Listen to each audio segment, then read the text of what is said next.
Hello, Verne. It's so nice to have you with us. I've been waiting for this for a long time, and I'm really happy on an auspicious day like today. And I won't tell anyone why it's the best day of No, the year.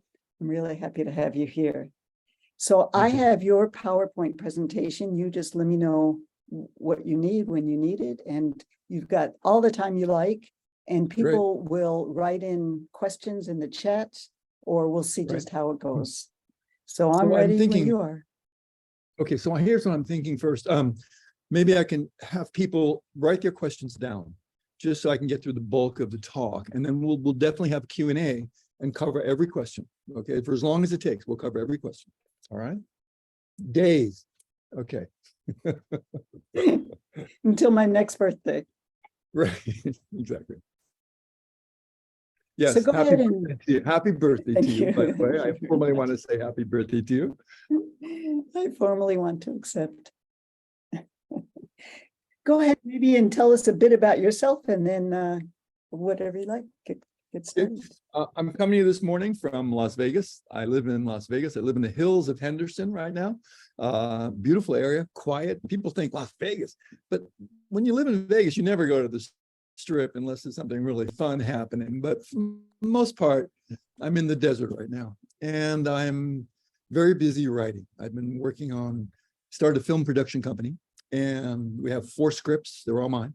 And the biggest script is a commercial script on the life of Will Rogers. I spent about 30 years working on this, my accomplishment, but because he started out as a roper, Will Rogers, on stage, roping, doing rope tricks. Fascinating story. So I've been working on it. I first heard about Will Rogers from George Osawa. He wrote about Will Rogers in his early book saying, be like Will Rogers and make his mentality your own by saying, I never met a man I didn't like. So Osawa's summation was that this was an open personality. Name of the script is A Stranger is Just a Friend I Haven't Met Yet. So that was an old quote from Will. A stranger is just a friend I haven't met yet. So I've been, for the last 3 months, 10-hour days, every day, all day, just working, writing. And we have some, interested people in Los Angeles that are going to be looking at it. So it's exciting. It was originally a Robin Williams film. Robin had signed on to do it. And we negotiated, and I was waiting for the option to run out and decided to do another film. And the film, which I don't blame him, was Mrs. Doubtfire. So he didn't want to mess with the comedy formula. He just wanted to stick to comedy, and I totally understood that. So we went round and round for a little while, and then he bowed out gracefully. And so we've got new people for it. So it's exciting. The other film is a film I started in 2006, and it was a documentary. And the film was based on a chronicle of how we heal. I went to Hawaii with the film crew, and we shot for 3 months. And we had Dr. Terry Shantani and myself gave a lecture. We attracted 1,600 people on the island with full page ads in a huge hotel. And out of the 1,600 people, the idea was to get them for an evening lecture, but to really secretly to select a group that we were going to work with for 1 month. We were going to feed them every day, and we did. We selected 28 people. Every day they came to the venue that we rented. And in the morning, we prepared breakfast for them. We gave them a packed lunch. And for those who had different conditions, there were a lot of diabetics there, out of 28 people, mostly on insulin and over 100 units in many cases a day. They were all doing this consistently. They were eating breakfast in the morning, taking the packed lunch. We were weighing them, taking blood if we needed in the morning, and just to make sure they were okay, doing blood pressure, and then sending them off to work. They come right back after. We serve them dinner. We have a lecture. We do that 6 days a week. For 3 weeks. We do before labs, we do after labs. Bottom line, after 21 days was people's cholesterol went from 80 to 120 points, like that. People who are on insulin, this is people who were told you will never get off insulin. They were able to, they had to reduce the insulin very quickly because the diet, whole grain, bean and vegetable, makes the blood sugar more level, makes the blood sugar more regulated. As a result, if you're taking insulin to actually lower blood sugar, it could be fatal. So you need a doctor to monitor this stuff. And Terry, after 3 to 5 days, was telling people, you got to reduce, you got to reduce, you got to reduce. And finally, after 8 days, people who'd been on insulin for years and were told, about 100 units, some of them, You'll never be off insulin again.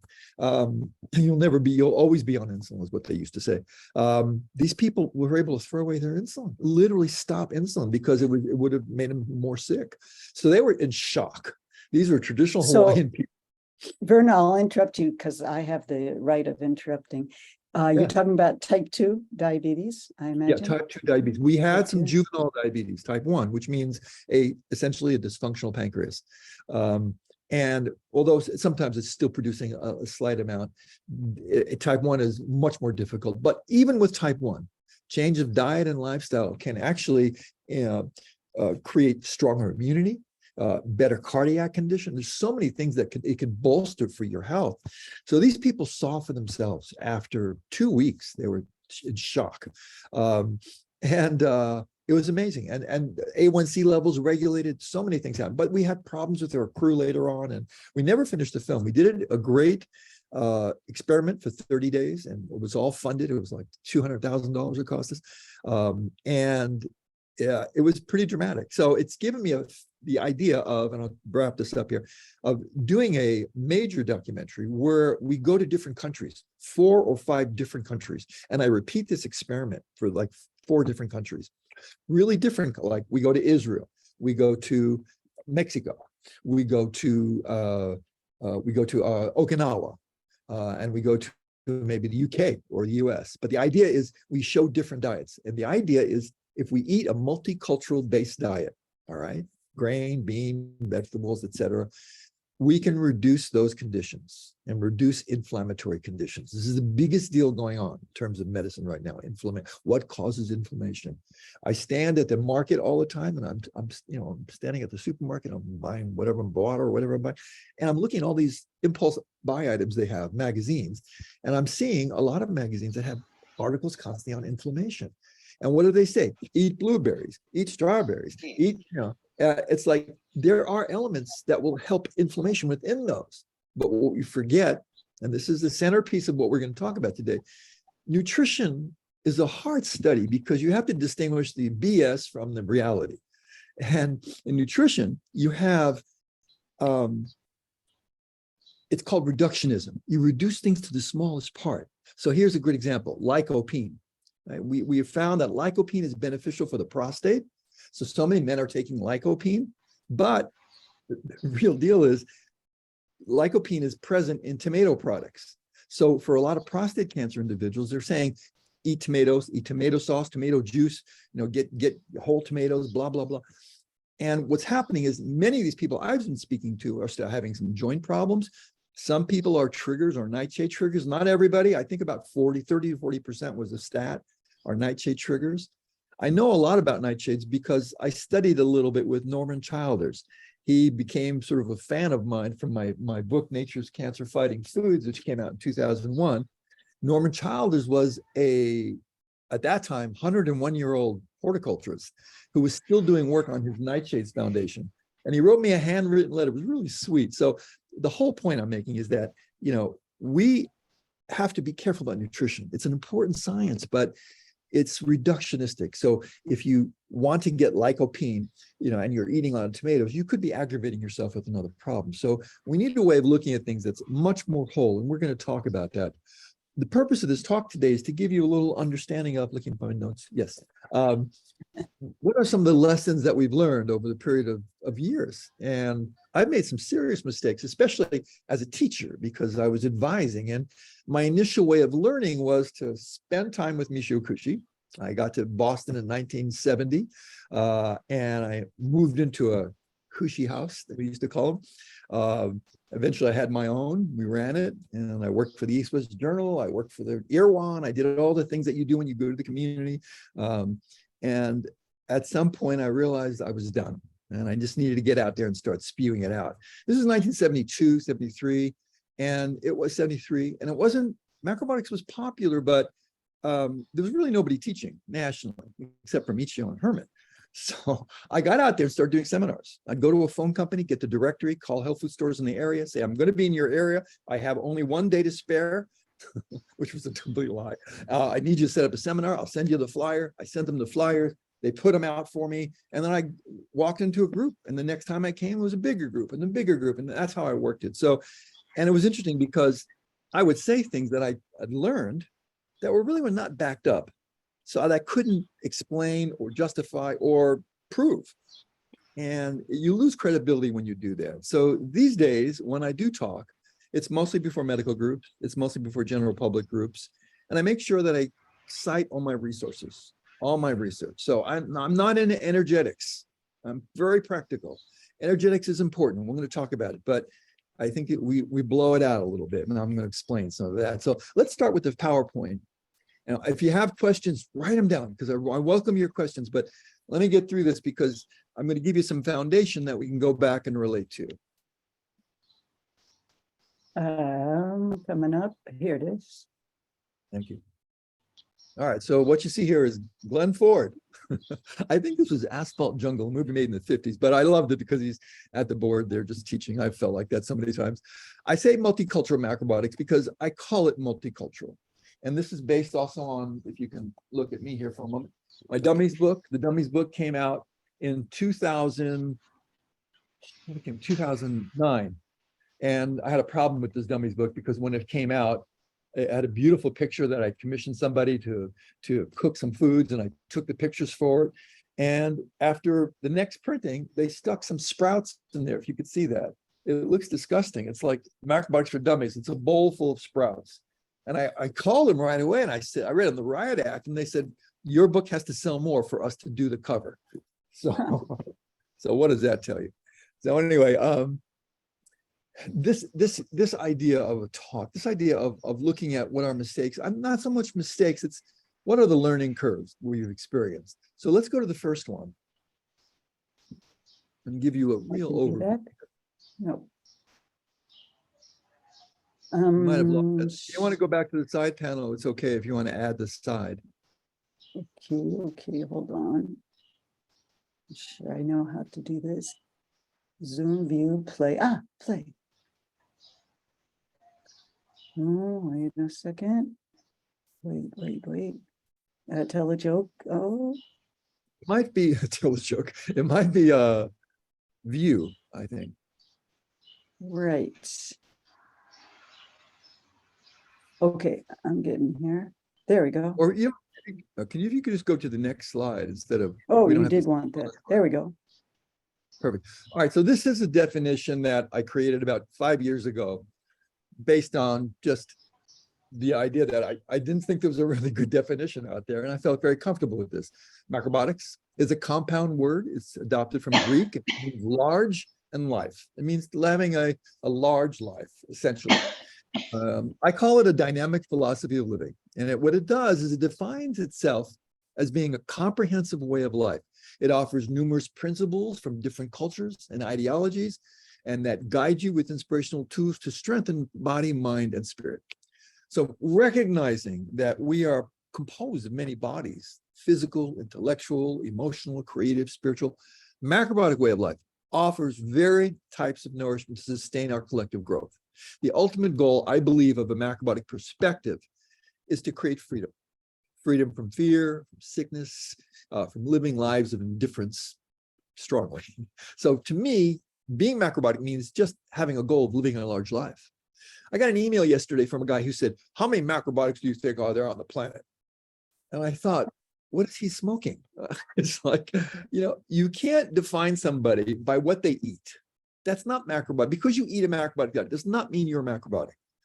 I'll never forget, I was with Michio, did a seminar. I organized a seminar for him in Vancouver, and I had him speak at the World Symposium for Health up there. And that was huge. It was like 4,000 people came. It was the biggest audience he ever sat in front of. He was very excited about it. What was fascinating about it is he met one of the guys there, and the guy was a wonderful man. He was the guy who was running the talk. And Michio turned to me and said, no matter what he said it like this, he said, no matter what he eats, that man is macrobiotic.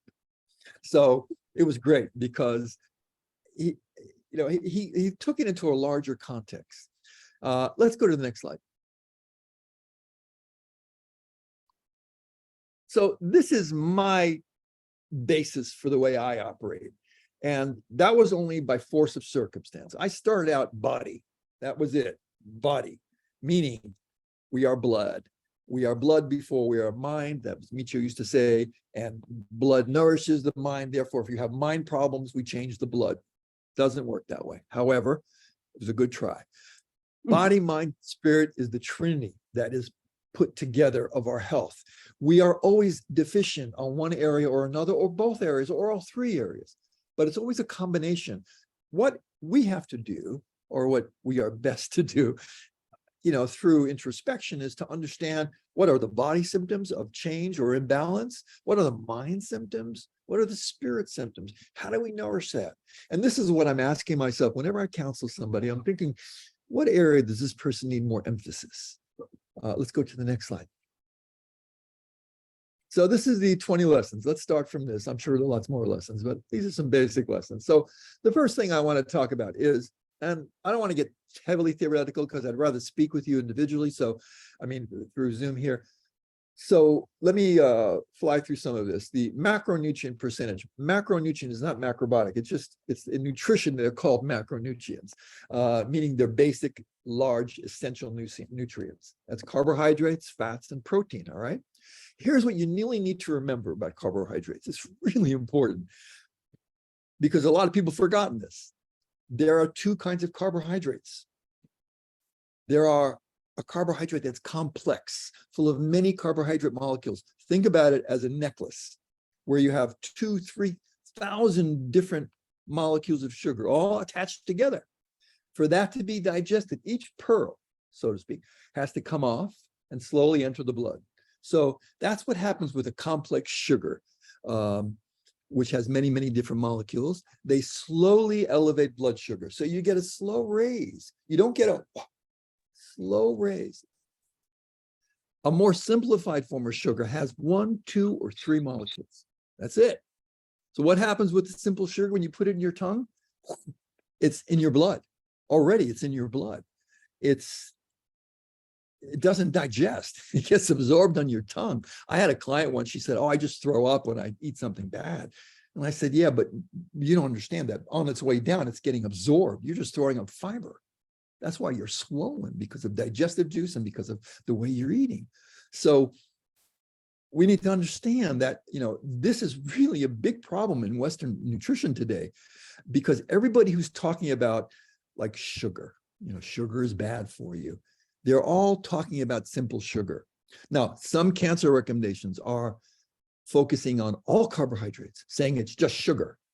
But that really defies physiology, because sugar, simple sugar, digests quickly. Complex sugar is like a really good wood fire that burns consistently. Okay. It doesn't create that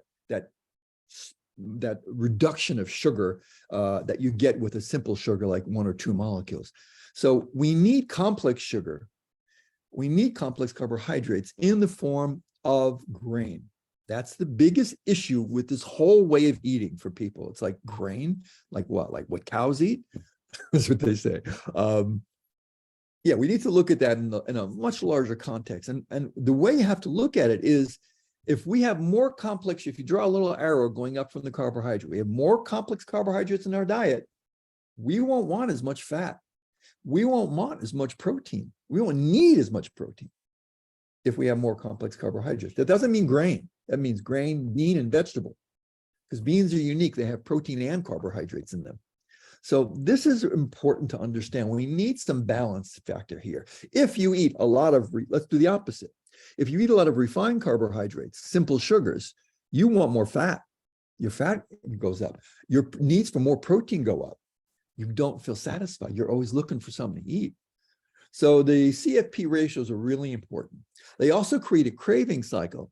How many people can relate to sugar cravings? Can you relate to having sugar cravings? There are so many reasons for sugar cravings. And if you go to my website, it's vernevarona.com. Verne is 2 E's, Varona is 2 A's. It's not V-E-R. That you'll make me Italian if you do that. It's Varona. It's a Cuban name. If you go to vernevarona.com, there's a bunch of PDFs that you can get. One of them is about sugar cravings. And that's what I've discovered over years of questioning, interrogating clients as to what they're eating, why they're craving it. Looking at diet records and realizing, you know what, Jack, the amount of salt you ate yesterday and the unusual amount of animal protein that you don't normally eat, but that you ate yesterday might be responsible for some of these cravings today of sugar. So there are a lot of, like 10 different major reasons, including a couple of them psychological ones, that we will crave sweets. So does it mean we should not have sweets? No, it doesn't. It means we need to be more in control of our cravings and understand what's causing them. All right.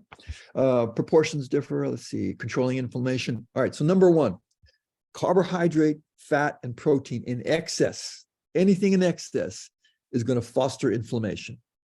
Simple carbohydrates are going to foster inflammation. They'll stimulate inflammatory reactions. This is really mind-blowing because everything you see around you that's talking about inflammation is talking about what to do symptomatically. They're not really addressing what are you doing underlyingly on a daily basis that might be aggravating your condition. We'll get into that. So let's go to the next one. Ooh. All right, this is really from my medical seminars, and this was in 2008, I think I did this.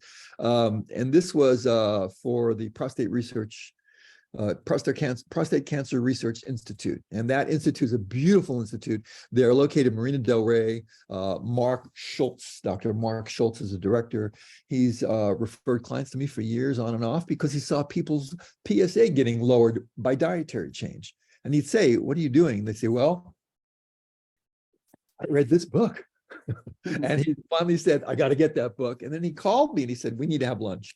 And we had lunch and we developed a really nice friendship. And for his medical seminars, and these were all physicians, like 800 physicians, I put together this chart to explain how diet and inflammation works.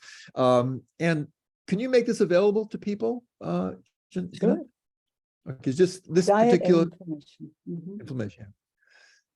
So these are just a breakdown, scientifically what happens with sugars and what are high proteins. You can look at the chart in detail, but important, do you see where it says excess fat?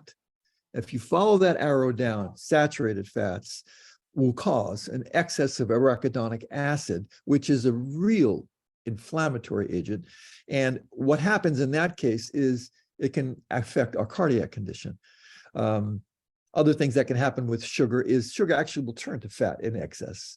But also the most important thing, and there's a lot of misunderstanding about this, so I want to give you a little bit of clarity on it. The idea of acid and alkaline is a very, very young science. We're just getting into it now. So there's a lot of misunderstanding about what it is. On some level, I have no clue. On another level, I do have a good theoretical idea, and I am seeing it in my own life, how I have changed different conditions by being conscious of acid and alkaline, meaning acids have a tendency to foster inflammation. Fats can do that, as in fatty acids as well. So once we understand the factors behind those things, like alcohol, look at alcohol here on this chart. It increases uric acid, it diminishes B1, elevates blood sugar. All of these three things foster serious inflammation, but there's more. Wait, there's more. Let's see, acetaldehyde, liver damaging free radical cells, depresses testosterone. So many guys I get to see who come to see me with really low testosterone. Before I recommend a physician friend who actually dispenses testosterone in gel form or in bioidentical cream form, I make sure that people's are really low, and it's not going to elevate otherwise. What can elevate testosterone? Less sugar in your diet, working out physically, especially larger leg muscles, chest muscles. These can foster testosterone. My testosterone was low about 4 years ago. And the only real symptom I had was I had a dental exam and they said, you have some bone loss. And I realized I had testosterone that was fairly low for quite a while. And my bone loss was pretty serious. And I was able to overcome that with diet. And then eventually I actually went on testosterone for a little while as a cream. So everything can help us in different degrees. It really depends. For me, it wasn't getting any higher. So I thought this is important. And I recommend bioidentical hormones to women. I'll have a woman, I'll counsel somebody in their 60s, and they'll be having all kinds of problems. And I'll say, listen, we need to get some blood work. We need to see where you're at with your hormones, because that will give you a really good idea as to where your deficiencies are. Get a hormone test back, and she's low on everything. Diet is not going to create a systemic change that quickly to calm your impatience when you're that way. So sometimes supplementation is really critical. It's variable. It really depends on the individual. Everything has a risk to it. But if you keep within normal levels, you can avoid all that. But it's a fun chart to look at. As far as nightshades go, I never get heavy with people about nightshades unless they have joint problems. If they have joint or they have general inflammation, then I'll say, okay, let's get off all nightshades, tomatoes, peppers, eggplants, and Potatoes. Potatoes. Those are basic for, and the entire pepper family, essentially. And thank you. And if we get off those and stay off those for 3 to 4 weeks, 6 weeks is ideal. Then I want you to go back and have a nightshade festival. I just want you to go back and have a little bit of nightshades every day, a little bit. It's amazing. I've got clients calling me like in tears saying, I can't believe it. My joints were feeling so good. And now I woke up this morning, my hand, I can't even use my. So people learn from experience. That's the greatest thing to create condition in people, is to get them believing you enough to try what you're recommending and let them experience it. And once they do, they know for their own experience, then they're yours. I mean, they're more open. So be easy on nightshades if you're with yourself or with friends or with people, because, they have a place in many diets. Some people do not react to them. I do personally. And I don't know if that's because I had, I was a pro runner for a little while. I blew out my knee. I had a very simple meniscus surgery on my knee. And ever since then, I'm sensitive to nightshades. So I was in Greece. I was on a photo shoot and I was like 10 days there. And I didn't realize it, but every day I was eating tomatoes. I mean, what they were serving me, they were cooking. We had to cook, serving whole foods and what have you, but they used a little more Greek flavor, and they were using like a lot of nightshades and tahini and things like that. And each day my knee was getting worse. And by the 6th, 7th day, I was kind of limping. I thought, oh, wait a second, something is really wrong here. And I looked back and I thought, I guess those tomatoes are cumulative for me. And it was. And as soon as I went off all nightshades, it took like 4 or 5 days. I started feeling completely better. So for me, I'm very sensitive to it, but not everybody is. But if you get somebody who's, has joint stuff, knee stuff, or if you feel that way, then you need to look at that. One more condition I want to talk about that's inflammatory, and this is a pretty amazing experience. And I'll tell you personally, because I've learned on my own body. My daughter died in 2019. My daughter was 42 years old. She was a beautiful woman, and she was fun. We were very, very close. My mother died at 35 years old from breast cancer. My daughter, who had both BRCA genes and CHEK1 gene, all lending toward breast cancer, was diagnosed in 2016. Called me from New York and said, Dad, I just remember that breast cyst you said I should checked out. Well, I did do it. I waited 8 months, but I got it checked out. I have 3rd stage cancer. So just like that. 3rd stage means it has spread through walls into organs. I went down. I spent 3 years with my daughter, just stayed there. I ended up selling insurance from the house because I needed to do something for work. I could not counsel people. I couldn't deal with cancer outside my own family anymore. I just basically wanted to, be quiet and just stay there and support her as best as I could. We took walks every day and we got really close, and it was wonderful. And when she died, it really put me into a deep funk because I knew it was coming, but it's just hard. It's really hard. So I left California and I came to Los Angeles. I moved back to Los Angeles because I need to be near the film industry right now to network. And the house I was renting was sold. So I said, all right, I'm going to go to our friends in Las Vegas. And I came here and I decided to stay here and write and be here for as long as I can before I have to go back.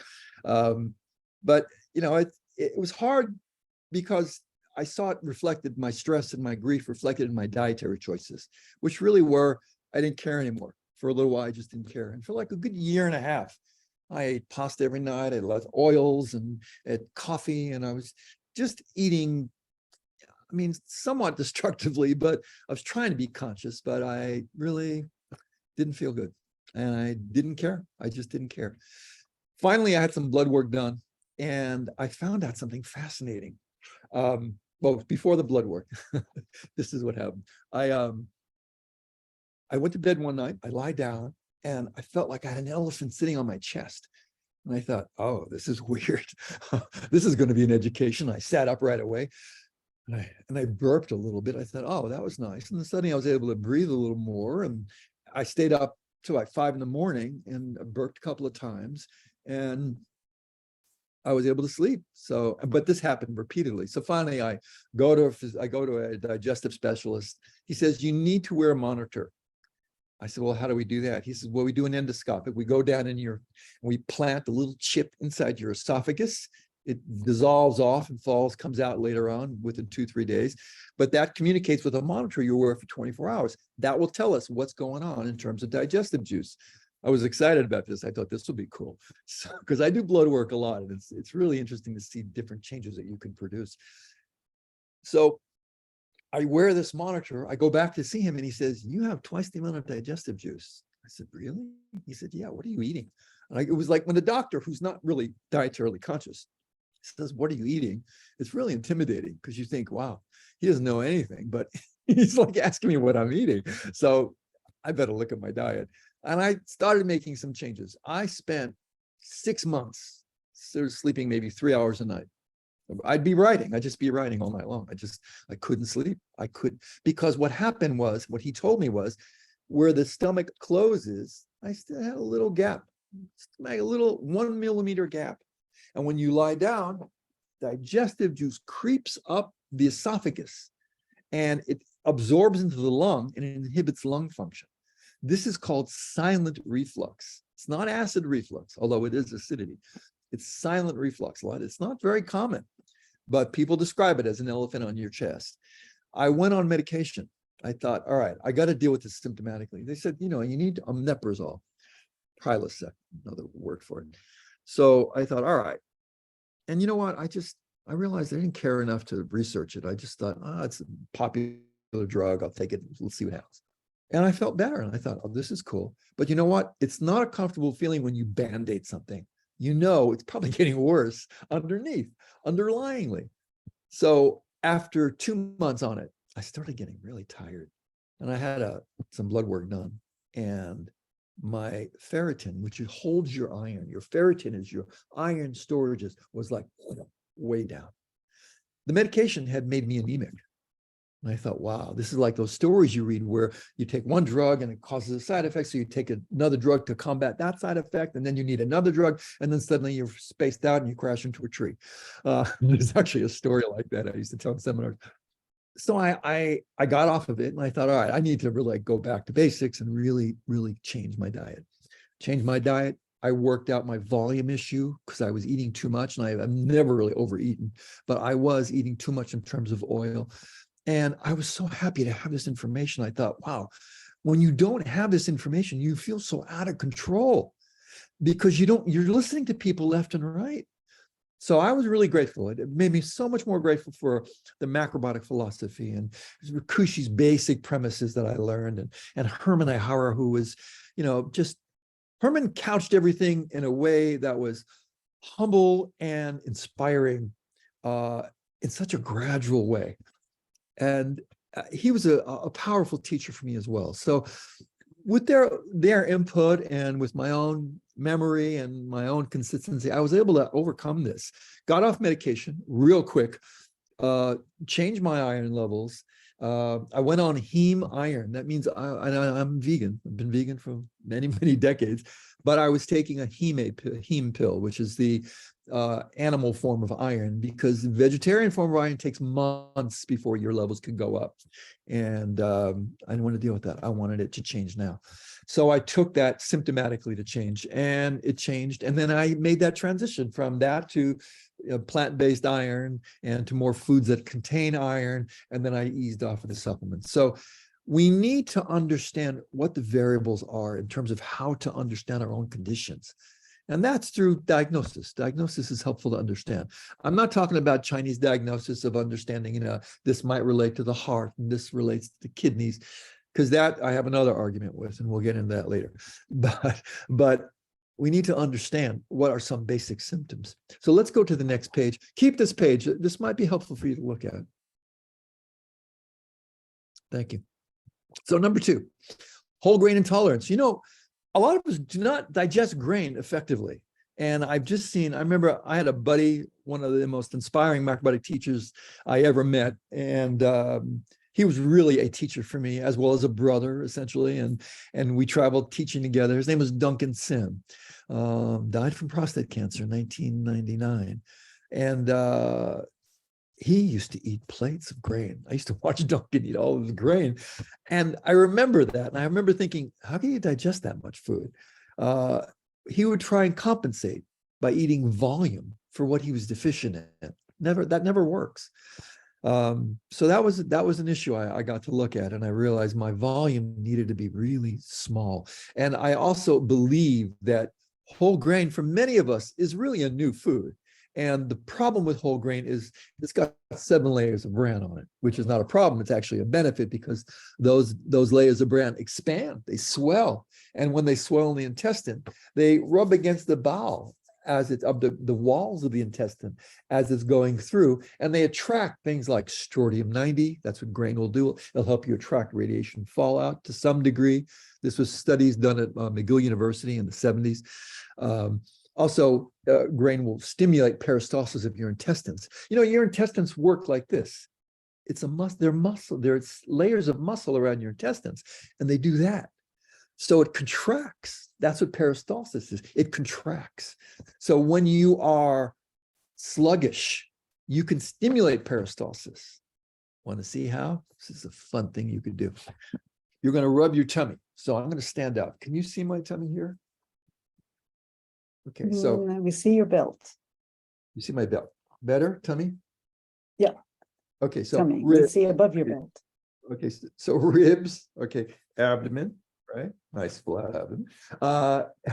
So the right side, your right side by your hip, in line with your nipple. If we're talking to women, pretend you've got these bullet breasts that go straight north. So if you look at the nipple, draw a line from the nipple straight down to the hip area, that's the beginning of your lower intestine. Use 3 fingers on each hand. This is what I use as a diagnostic sometimes. When I talk to people and they tell me, my diet's fine, I say, oh, good, lie down. Get them to lie down. I do intestinal massage. Oh, why is that? Why is that? I think it has something to do with what you eat. They're more receptive because they're feeling the pain. So all you need to do is the left side is the descending colon. If you press down like this, you can stimulate bowel function. Oh, excuse me. No, I'm just kidding. If you press down, actually, I've done that with people. I've massaged them when I used to do shiatsu when I first started, and I do bowel, and they would say, "Excuse me," and they'd get up and run, and they'd say, "I haven't had a bowel movement in 3 days. I can't believe that happened." It's amazing. Just touching that area can help you, as well as poking gently. I'm not telling you to pick up your intestine and manipulate it. I'm just telling you to poke, poke, poke. And this area is a very vulnerable area for us because it's sensitive. You don't realize if you have pain or not. So that tells me if you're macrobiotic. If you have pain, I don't care what you're eating. If you don't have pain, keep on eating. That's your diagnostic for me.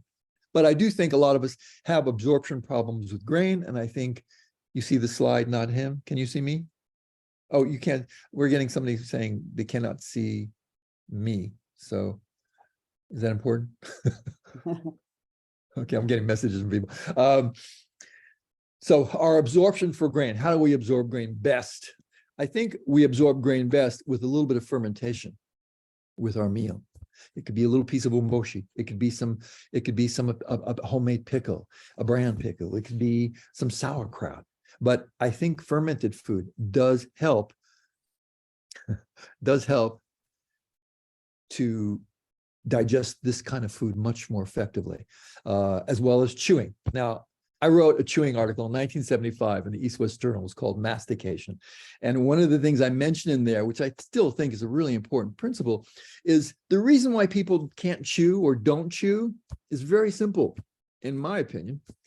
They have too much saliva.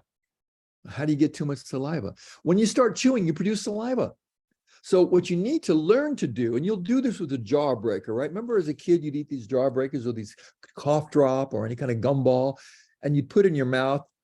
You wouldn't swallow that big ball in your mouth, but you'd park it, right? And you swallow the liquid, so you keep on working on the gumdrop. Well, it's the same thing with grain. You chew a little bit, stop. I'm exaggerating, of course, but take some of that liquid out of it, and then you can still chew it and break it down. Then it starts to get sweeter and sweeter and sweeter. I watch people eat grain, and it's like, when anybody moves their head forward like a, they're not chewing. So you need to understand that it's much easier to digest if we chew well and swallow that liquid and make it easier to digest. Our cooking styles are really important, and we don't understand that. Everybody, I mean, I have clients come to me and they're eating steamed vegetables all the time. That's the only way that they're eating vegetables is steamed. You need a variety of cooking styles. Why? For textural difference. That's why. Texture is critical. Personally, I'm like fanatic about texture. I've always been, and maybe it's because I came from a Jewish family and everybody was always eating bread or pasta or a matzah, but I'm used to crunch. I love crunch. When you go to a Chinese restaurant, and if you go to a Chinese restaurant and you have chop suey, remember what they would give you on the table in a bowl? Dry noodles. And you think, I remember as a kid, why are they giving me dry? What is that? My mother said, you pick it up and you crunch it and you put it in your food and you mix it. I thought that was so fun. So I did that. And then I realized the same thing applied for croutons, like in salads. Why do you have a crouton in a salad? Doesn't that seem strange? It's texture. We are texture animals. Fritz Perls, the father of Gestalt medicine, of Gestalt psychology, said, chewing is the ability to annihilate our food. That's what he said. Meaning we can get anger urges out. We can release tension by chewing. That was his idea.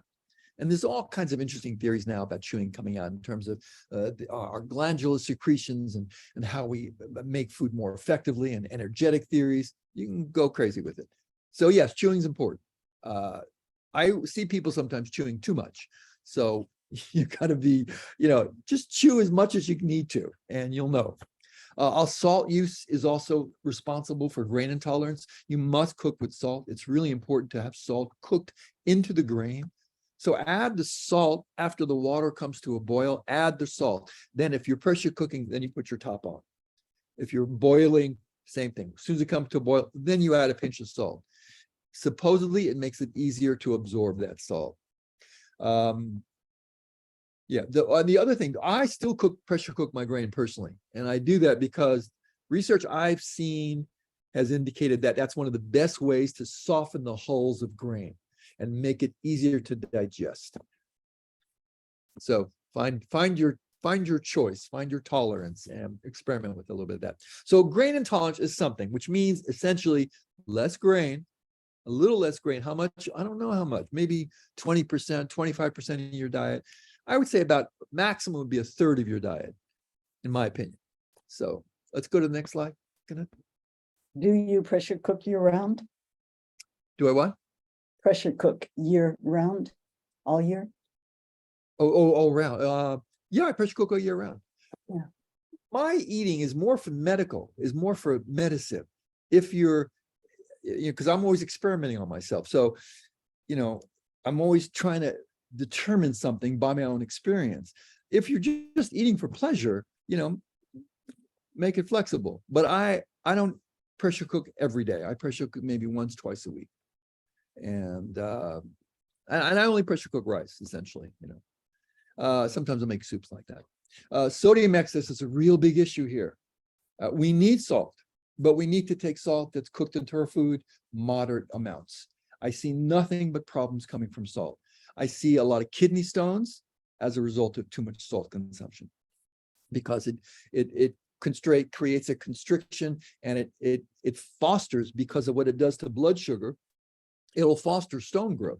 So you got to be careful of oil excess and salt excess if you're concerned about kidney stones.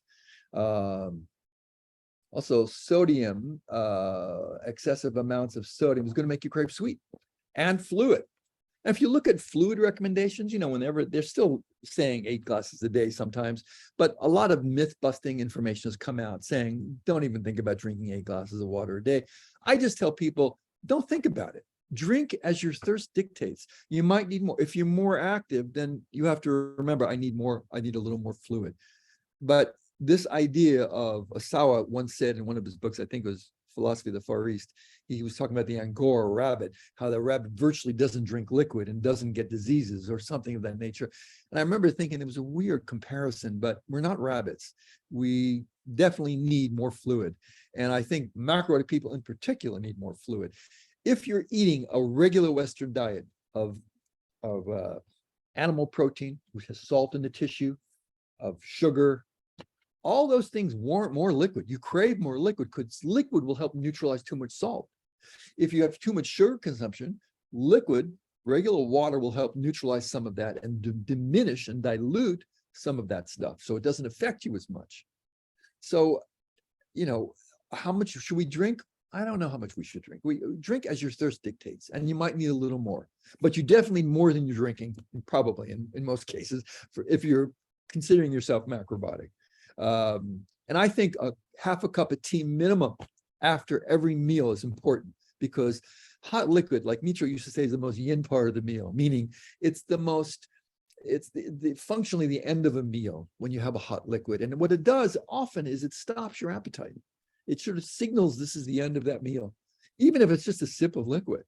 So in the West, because we eat so much salt, we eat so much sugar, and so much chemical intake, we are craving liquid all the time. And because there's so much heat in our bodies, we're craving coolness. We want ice water when we go in a restaurant. Well, some people do. So that's all function of imbalance. Let's go to the next, Jeanette. 5. Okay, overcooking. This is another thing about vegetable cooking. And, many traditional culinary styles, in some cases, really overcook food.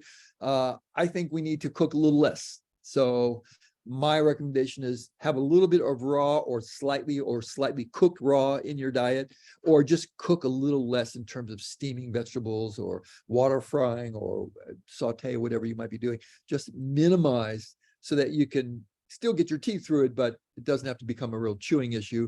And at the same time, it doesn't have to be a vegetable that's just going to sort of melt in your mouth. But overcooking will diminish your nutrition. So that's important. Number 6. Yeah, I'll just call it numbers. That's okay. Cooking variety and textures. We talked a little about this, but let me give you some specifics. I call this the occlusion of the 5 taste rule. What are the 5 tastes? In India, they have 6 tastes, and that's just because they have 2 kinds of pungent. So let's just stick with 5 tastes: salty, sweet, sour, bitter, and pungent. When you have greens, take advantage of the fact that you have a very neutral taste there and add some different taste. So with my greens, I'll add maybe a touch of tamari to it in the cooking, maybe a squeeze of lemon juice.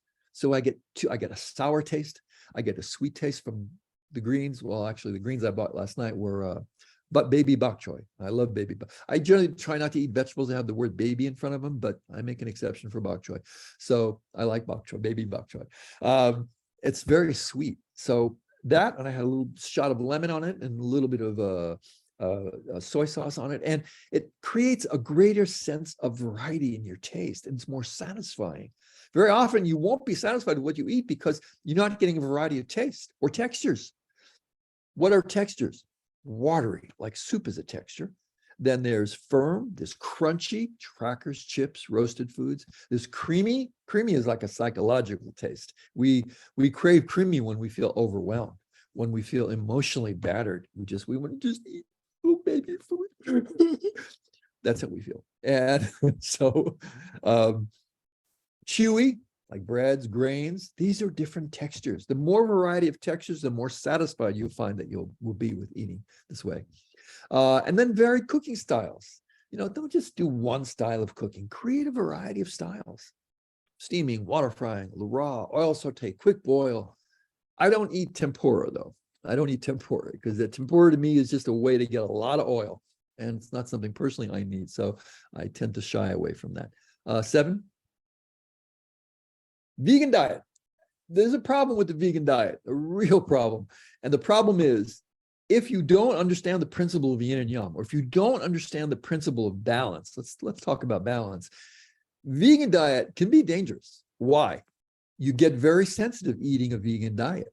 Sugar has an exaggerated effect on you. I never realized this until I started experiencing that, but it will have an exaggerated effect on your condition. You just become more sensitized to it. So for somebody that's eating grain and vegetable, sugar diminishes minerals. It always does. But for somebody who's not taking a large source of minerals from an animal-based diet, they're going to end up craving more sugar. And you're going to end up feeling more tired. So for a vegan diet, if you want to eat vegan sensibly, you must have the sodium balance factor. You need a little salt in the diet. How much salt? It's hard to say how much salt, but let me give you a basis to start. I recommend a pinch of salt in the grain. What that means is maybe 1/8 of a teaspoon per cup of grain. I usually take personally a little more, but about 1/8 of a teaspoon of salt per cup of grain. It will not kill you, I promise you. Then, so vegetables, a little tamari in the vegetables, fermented enzymes of tamari toward the very end of cooking, like 1/2 teaspoon or a teaspoon in a whole skillet, fine. How much is that in salt? It's like a pinch of salt.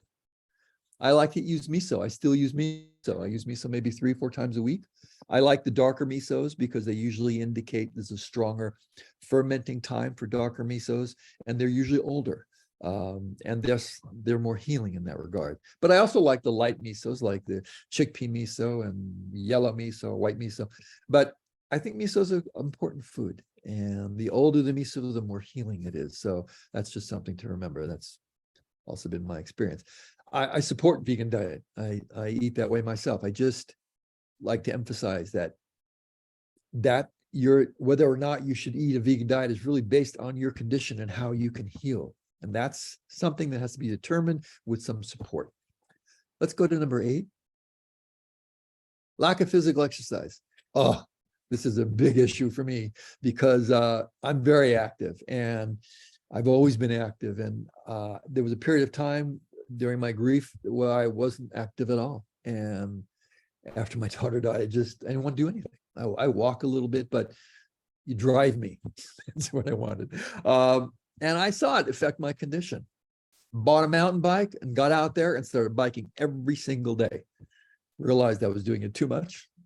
And I broke into a sane routine of doing it 5-6 days a week. And I bike all around the desert, mountains, and I love it. It's just great. You need to be physically active. We need to sweat. How was the last time you really sweated? Really sweated? When was the last time you really challenged yourself? This is what just really irritates the hell out of me when I counsel people, is finding out that they do nothing to challenge their physical body. I'm like, we're all done that at some point in our life, but it's not going to make you healthier or not going to make you more calm. It's not going to make you sleep better, because the more active your days are, the more deeper your rest periods will be at night. And the more deeper your rest periods, the more satisfying sleep you have, then the more active your days are going to be. So it all kind of fits in there. But a lack of physical, we've learned we need to be more physically active. And our teachers, or even our Japanese teachers, are always saying be active. But I think activity means on an aerobic aspect, meaning some brisk walking or biking or something that you could do. I had a client who was housebound. I said, I went online for her and I said, look, this is a little tool you can get for your bike to elevate it so you can have an indoor bike at home on your actual bike, which is pretty comfortable. From I see your seat and I see your handlebars, and I explained to her that just get one of those things that converts it. It costs like $45. Converts it into a stationary bike, because she really had a financial problem she couldn't afford. I do a lot of gratis counseling, so she was in that place where she couldn't afford to spend any money on anything. So I just said, you need to move. You need to physically move. And my famous story that I used to tell in seminars was I had a client who was very, very wealthy, came to see me, flew in to see me, and one of his problems was he was not active. And I said, Mike, you need to be much more active. You need to move your body. You need to create some muscle. You need to really feel like you're in your own body. When I started working out and lifting weights like 2-3 times a week, I suddenly felt present in my body. I felt grounded. I said, that's what you need. He said, well, just tell me what to do and I'll do it. And I got people to help me and blah, blah, blah. I said, okay, great. And I drew on a piece of paper, I drew what I did. I said, I want you to get a nice piece of wood and I want you to create something that looks like this, a horseshoe made out of wood. And I said, I want you to be able to slide your bike into it. I just want you to make it. When you make it and when you buy your bike, I want you to call me. I gave him the name of a place in Colorado to buy a bike. I told him the kind of bike I would suggest he get because he wanted a real souped up bike. And I told him I want this to be a really beautiful piece of wood. Anyway, he had his guy go to work on it, made a beautiful arc, called me and said, check this out. And I was gorgeous. And I said, great, now push the bike in there. He puts the bike in there. He bought a stationary bike. And I said, on one side, you'll have your fax. He was getting a lot of faxes for his companies. I said, you'll have your phone there. You'll have your little TV there, where you can, your computer, your laptop, so you can conduct your meetings in Skype as he was doing at the time. And I said, and you can have all your other paraphernalia, but keep that bike in there. And I want you on that bike 1 hour a day, even if you're just pedaling really slow. Anyway, long story short, Mike got crazy after 3 months of doing this. He just increased it and increased it and increased it. He loved it. He felt better. He felt stronger. Entered the Pikes Peak Marathon, came in like 125th, and sent me a beautiful picture of him smiling, holding his bike up in the air. And it was a big deal for him. And it really showed him the value of being active, consistency. So yes, late night eating is one of the best ways to make yourself really lazy, tired the next day, maybe even tending towards depression. And so that's a choice. So if you want to eat late at night, don't eat before bed. Eat in bed. That's what I recommend. Just eat in bed, and as much as you can. Watch TV, so that'll keep your mind off the eating, and see how that works for you. But and how many hours do you need if you want to make sure you have maximum health? I'd recommend the amount of time that food sits in your stomach, which is about 3 to 3.5 hours, especially for fats. That might take that long. So that's how long it takes the stomach to actually empty out. And if you're ever slightly full, it might be easier to sleep on your left side as opposed to your right side, because that way your stomach is higher and it's less acidity in terms of digestive secretions. So lack of physical exercise is a real issue. So make sure you get physically active, sweat a little bit, get moving, get out there, create a plan, get a buddy, get somebody you could do this with. Start right away, and use that exercise time not to just be blank and say, I really hate exercising. No, use that exercise time to think about what you want to do, to go over an issue. You got an argument you want to take with your partner, bring your partner along. You can argue as you walk. So you can, there's a lot of creative ways you could do this, but get physical exercise. Number 9. How are we doing for time? We okay, Jenna? There is no time. Okay. Time does not exist in my universe. Spiritual. Okay. Okay, so 9. This is a big complaint I have about macrobiotics, and too much emphasis on the energetic. That's not to say that energetics are not important. They are important. They are out there. They do influence us. My issue is, how much do they influence you? Now, in the early 70s, Michio used to tell us not to wear watches, or some of us, he told, no, don't wear watches. And I remember saying, why? And he said, there's a crystal in there, and your hands are down, level with your reproductive organs. You're radiating your sex organs. Oh, really? So, we didn't wear watches. We started wearing suspenders. We started looking like Amish people. I love suspenders, actually. But it was, at some point, you started thinking like, oh, wait a second. Is this really affecting me? There are many aspects of how we are affected by energetics, but I believe there are minimal influences. So when somebody is telling me, no, I need more upward energy, stop thinking so much is what I tell the person. Have some slightly raw vegetables, or stop thinking energetics about it all the time, because it's a minimized argument. It's very assumptive. It's unproven. We know it exists, but you can't measure it. It's like acid and alkaline. How do you measure acidity? There are ways to measure it, but you would have to be taking blood work every couple of minutes or actually you'd have to be taking samples of the intracellular fluid, because that's where the acids affect us. We have about 10 gallons of fluid in our body. And if our acids become excessive, then we are bathing our cells consistently in an acid solution, which hinders the cell's effect and being APT driven and being productive as a cellular mass. Each cell is a unit of energy. So my suggestion on the energetic is, yes, energetics exist. Absolutely. I'm very sensitive to energetics. I see people in the street. I know more information than I want to know sometimes about them because you could feel it. But that's something you develop over a period of time. In the meanwhile, when people are telling me, no, I'm just going to, chant and self-reflect on this cancer, I'm going to say, okay, that's great. Do that. And please do this. And I'll add those other aspects. The gas electric argument, I don't know. I just think I've always thought that, is it better to inhale gas? Because that's essentially what you're doing. Now that information is coming out and we're really beginning to look at that. Electric does have a different feel to it. I know I lived in Fernie, British Columbia with Duncan on his farm, and they were eating everything on a cooked stove. And that wood cooking is like amazingly different, but you got to stand there and inhale it. So there are lots of arguments for all this. I don't worry. If somebody has an electric, I just want them to start eating this food. After they feel changes, as you get more sensitive, you might decide that you want more gas as opposed to electric. You'll feel that, possibly. There's chi in food or ki in food all the time. We have to understand that. Food is not just nutrition. Energy healing is effective. It's more effective for people who are sensitive to it.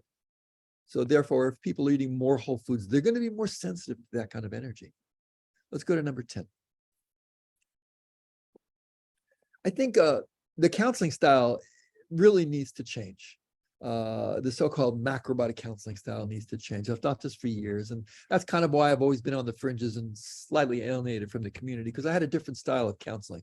My counseling style was to get blood work from people, to find out physically what's going on, to find out history of what the parents have, what they have, what their tendencies have, to find out where their meaning is. What kind of meaning do you have? The first thing I ask people is, so why do you get out of bed in the morning? Like, what's important to you? What do you want to do with whatever time you have? And it's interesting because a lot of people don't think about it. And I think it's an issue of great value. And what I recommend first to people is read the books of Viktor Frankl, V-I-C-K-T-O-R, Viktor Frankl, F-R-A-N-K-L. Frankl was in the concentration camps as a psychiatrist. He formerly was a psychiatrist. He was in the camps, and he was watching people who survived and people who died.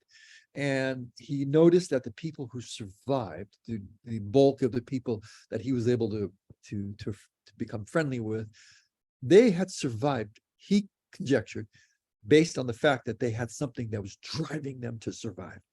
I want to find my family. I'm a musician. I want to create a great orchestration. I hear it in my head all the time. I'm writing notes secretly at night. Whatever it was, I got to find my parents. I got to find my children. If you had something that was a driving force, it's much easier to change your health, to eat better. At the same time, for some people, their health completely goes to the wayside. So personalized counseling means generic counseling doesn't work anymore. Generic counseling is great for people just learning about macrobiotics or just learning about the value of whole grain and vegetables, and they want to counsel friends and families. That's great. You can give them a generalized template, but it's just to give a little wedge of that pie plate that you make, as when you draw a circle in as 0, just nothing, and I call it WYW, and tell the people that means whatever you want, small section, and they'll say, "Can I have it every day?" And then you'll say, no. When you really crave it, it's okay. If you're really craving. And people relax when they know they can do it. You say, no, no, no, no, no. They're going to get out there and they're going to go right away and have it. That's the nature of reactivism. So More personalized counseling means slower dietary transitions. Let them experiment. You go to if as a counselor, if you want to counsel, you've got to follow up with people. That's the only way you can refine approach. So I give people an approach. About 25, 30% of my time is counseling. So I give people, I see what they're currently doing. I give them a little change on that. I counsel them a week later. I see what they've done. In that week, if I don't see changes, if they're not keeping a good dietary record, I see that they're not into it. And I'll call them on it. I'll say, doesn't seem like you might be all that interested in this kind of change. Let's talk about blah, blah, blah. So we'll get more personalized. But I do think that I'm not saying energetics is not relative. I am just saying that there are other aspects that we need to think about on a physical level as well. Look, if you're dealing with a cancer, let's say, I deal with a lot of cancer. So if you're dealing with a cancer, I learned something that was really valuable to me during my daughter's period of cancer. And that was, every cancer has a duplication time that's unique to that cancer. With breast cancer, cells duplicate. In estrogen-based breast cancer, cells duplicate every 60 days. So what does that mean? You go to a counselor, he tells you, change your diet 4 months, change your blood. Oh yeah, your blood changes every 4 months, right? How does that work? Your blood cells die and it goes to the spleen regenerates them, you get a new blood cell for another 4 months. But the cells have about lifespan about 100 to 120 days. 10% of that is 10 days. That's usually the amount of time it takes to change the liquid part of your blood, 55% of your blood, that's your plasma. So if we change our diet for 10, 12, 13, 14, 15 days, for 2 weeks, you can usually see a really strong indication of how this way of eating will affect you. That's my goal when I counsel people. I just want them to do what I tell them to do for 2-3 weeks. That's it. After that, you can live on Twinkies if you want. Marijuana every 20 minutes, whatever. But give me 2 or 3 weeks. And then in that 2 or 3 weeks, you can get more sensitized so you can see for yourself what will work and what won't work. We need to do that. So I want to get back to this cancer issue in a minute because I have an actual slide here that I'll talk about it. So if that's an interest for you, hang on and we'll cover that. Herbs and supplements, they all have a place, bless you. They all have a place. I do think that they can be effective. It really depends on the individual and what your goals are. Let's go to the next slide. Yeah, I also think we need a greater education about all this stuff. Physiology, macrobiotic principles. These are principles, I talk about them in the Dummies book I wrote. These are principles that are really important, that are culled from different cultures, different religions, and have proven themselves over thousands of years. Principles like 1 grain, 10,000. I call it the gratitude principle. What is that about? It's like, if we give, we'll get back. It's a pay it forward process. Another principle is mea culpa, my fault. How are you accountable in different areas? Or are you just finger pointing and pointing the blame? They did this to me. They did that to me. No, we have to take some accountability. And, Micho used to call it self-reflection. It was a very broad and generalized term, but how are you accountable? And that's what the mea culpa principle is. Viva Parvo principle, taking the minimum. There's some great principles, and they're not just macrobiotic. They're part of a general education over thousands of years. And I think it was brilliant to weave them together, as I've done as well. I've added my own principles to based on what I've seen, and you could see that in the Dummies book. So greater education is really important to understand what you're doing, how to explain it, especially because people are going to ask you. They're going to ask you, how are you going to express it? How can you sound legitimate? It's important to study a little bit so that you know what's going on. Let's go to 12.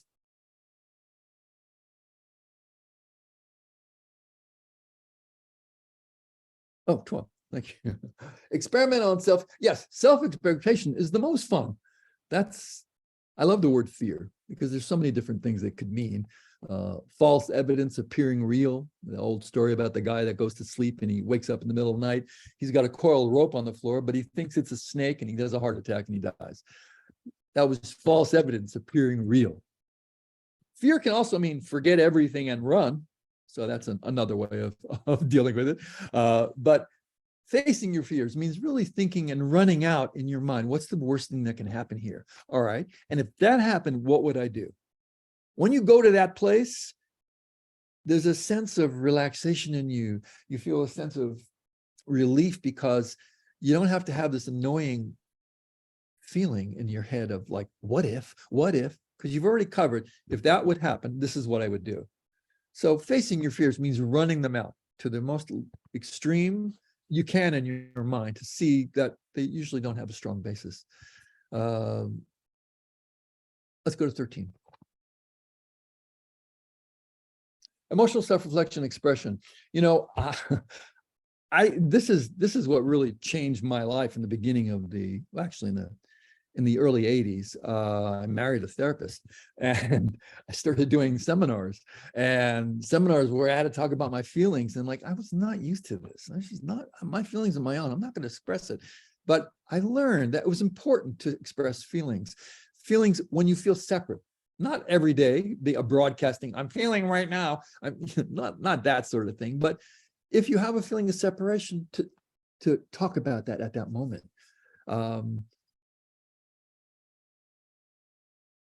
Oh, hold on 1 second. Let's see. Yes. So, but we don't know how to do this. We've not learned. It's really important to learn how to do this. And how do you do it? It's all based on safety. That's why we can't express it. We're afraid. It's not a safe environment to express. We feel we're going to be judged or criticized, or they're going to separate their love from us. So we need to experience that more. We need to try to talk about how we're feeling, what's going on. You know, I was talking the other day, I was talking to a physician and he was telling me something. Wait, hold on. This was a great conversation. Oh yeah, we were talking about acidity. And he was saying, I just don't think it's relative. I say, really? I say, have you ever taken a Tums? What do you think that's about? And we started talking about that, and he said, you know, that's a good point. And I haven't really thought about that, you know. And we went on in different detail about it. So yeah, I needed to get in his face about it, because I'm just gonna sit there and say, yes, because I'm gonna be dealing with this guy. And I want him to know that, you know, if you're gonna talk to me about my body or my health, you know, talk straight and talk seriously, and tell me what you know. Don't tell me what you think theoretically. So I think it's important to be able to call people on what's going on and be able to be self-reflective enough that you can feel confident in your expression. That takes work. It's a muscle we haven't exercised, and we just have to get it going more consistently. Let's go to 14. Oh, wait, I'm sorry. Can we go back to 13 for 1 second?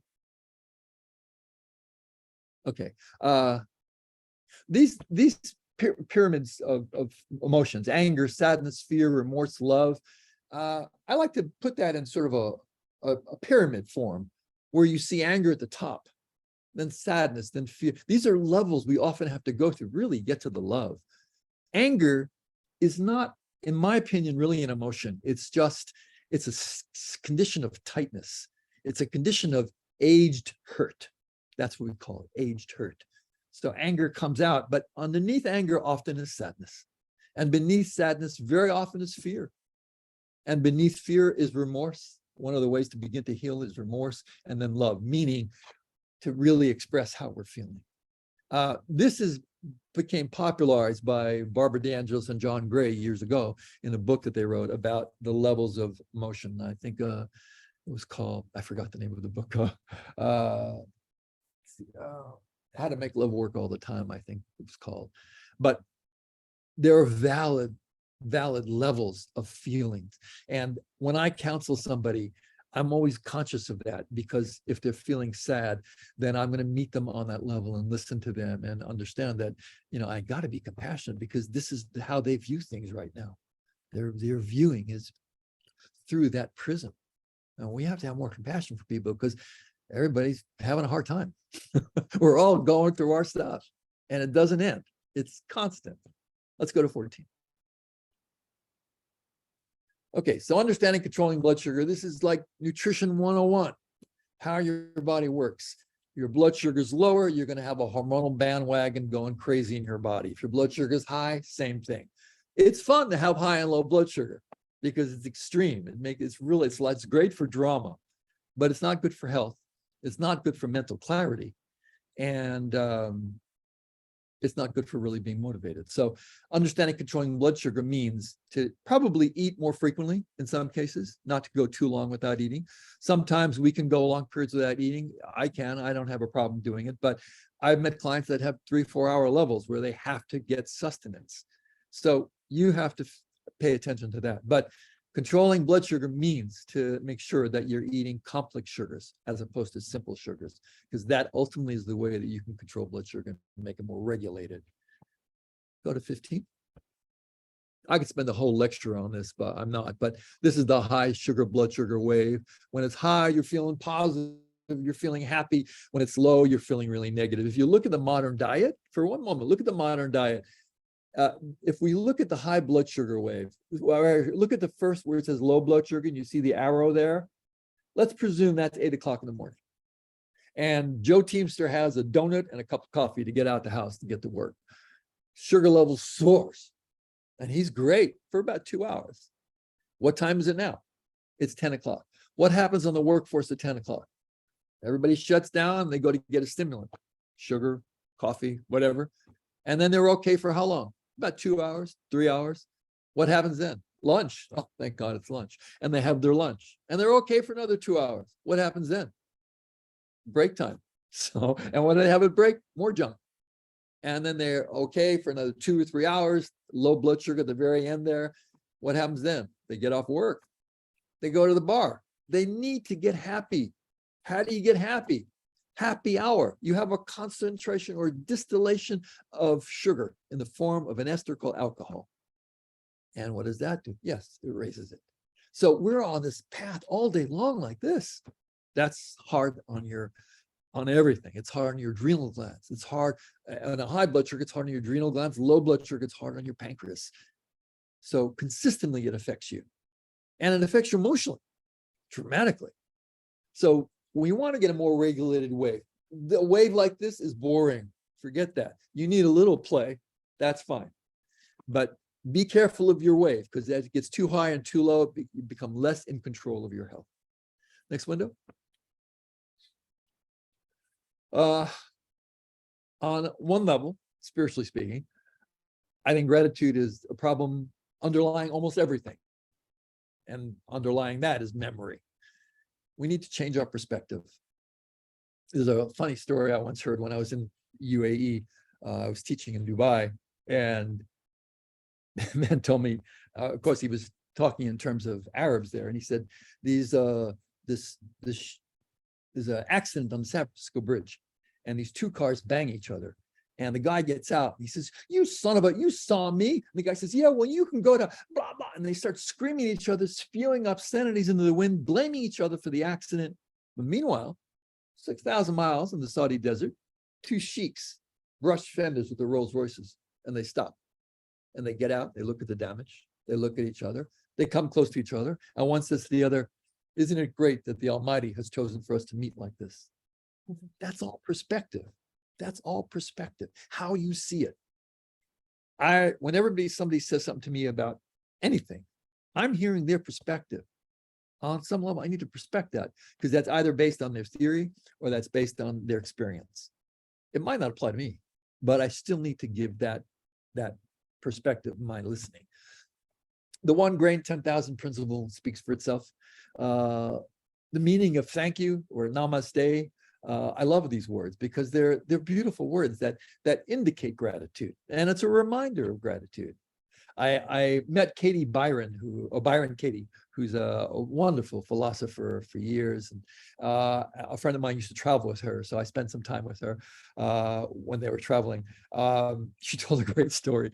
She was so tired when she got to India, because most of the flights arrive at 3 a.m. and she was there for talks. And when she got there, everybody was saying namaste, namaste, namaste. And she gave a big talk that night about how, there are really no accidents. Everything happens for a reason. There are no mistakes. And then people were coming up saying namaste after the lecture, and she thought they were saying no mistake, but they were saying namaste. So it's just, I thought that was a very funny story. But the meaning of thank you is important to understand, not just as a blanket, statement of gratitude, but to really feel that your gratitude. Let's go to 16. We could do a whole seminar on gratitude. Food selection, multiculturalism. I like the idea of thinking about different cultures. I went back to my father's culture, which was Hispanic. My father was from Cuba. My mother was from Russian family, from Odessa, in the Ukraine. That was my grandfather was born. Actually, he was born in Turkey, but they came from Russia about 6 months before.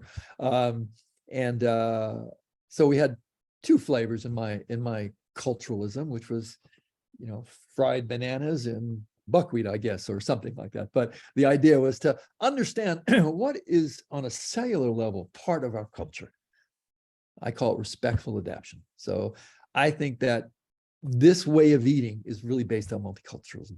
And when the idea of doing a film, as I mentioned before, where I'm going to different cultures and feeding them their cultural foods in a more healthy way, and doing blood work on them and seeing how they can get off their medication, reverse medications, which we've done before, can be fascinating to see how Indians do it, to see how they do it in Japan, to see how they're doing it in Mexico, because their traditional foods will do all of that.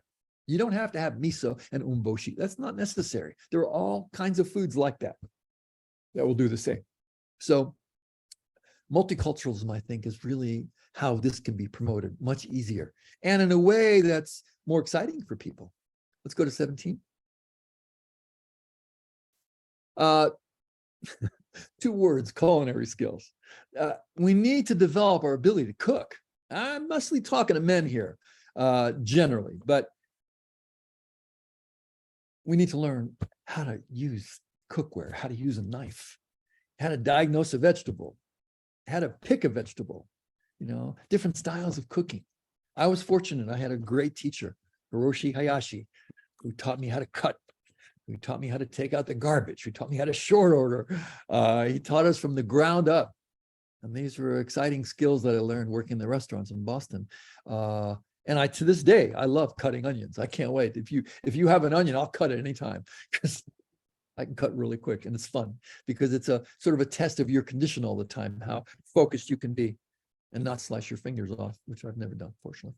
So I encourage you to learn culinary skills, learn about how to cook, take a cooking course. You know what? I didn't do this in the first 10 years of macrobiotics. I had people cooking for me. I always had a girlfriend who was cooking for me. I always lived in a study house. I was spoiled. And then I was giving a seminar in Vancouver, and somebody said, "How long do you cook beans?" And I said, "Oh, about 45 minutes. And he said, "What kind of beans do you eat?" And I realized that I was busted. I need to be really honest here. And so somebody came up to me, a woman came up to me afterwards, said, "Did you want some cooking lessons?" And I said, "Yeah, I do." So she came over and started teaching me, and it was great. She was really into it, and I learned a lot, and stuff I had known a little bit off the cuff, but never really experienced personally. So learn how to cook.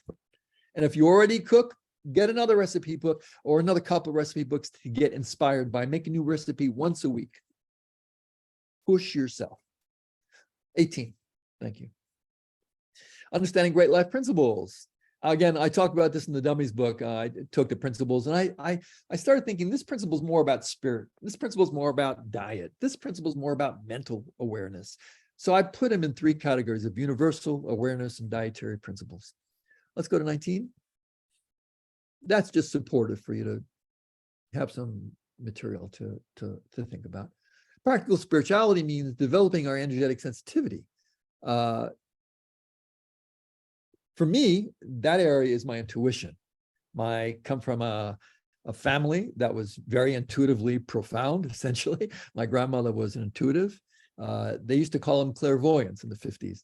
And she used to do fortunes for people and read. And I once said to her, you read tea leaves, you have to show me how to do that. Because I was living with her. I left home very early. I was 15 when I left home.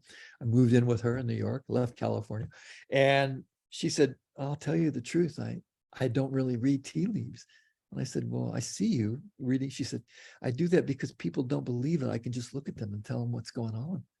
So I look at the tea leaves and they feel, oh, it's the answers in there." So that was effective for her. So practical spirituality means how in touch with your intuition. This is, by the way, a new book I'm working on right now. And it's very exciting because I'm passionate about it. I learned years ago, and let's give you a little take on this, that we have many voices in our heads. We have the voice of our parents. We have the voice of our inner critic. We have the opinions of others. I mean, these voices are always going through our heads.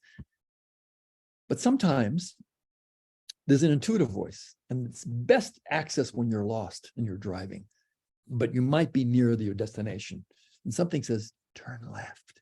And you think, you turn left, and there's it. You think, great, I found it. Nah, you didn't find it. Intuition helped you find it. So the intuition is that primary voice you have.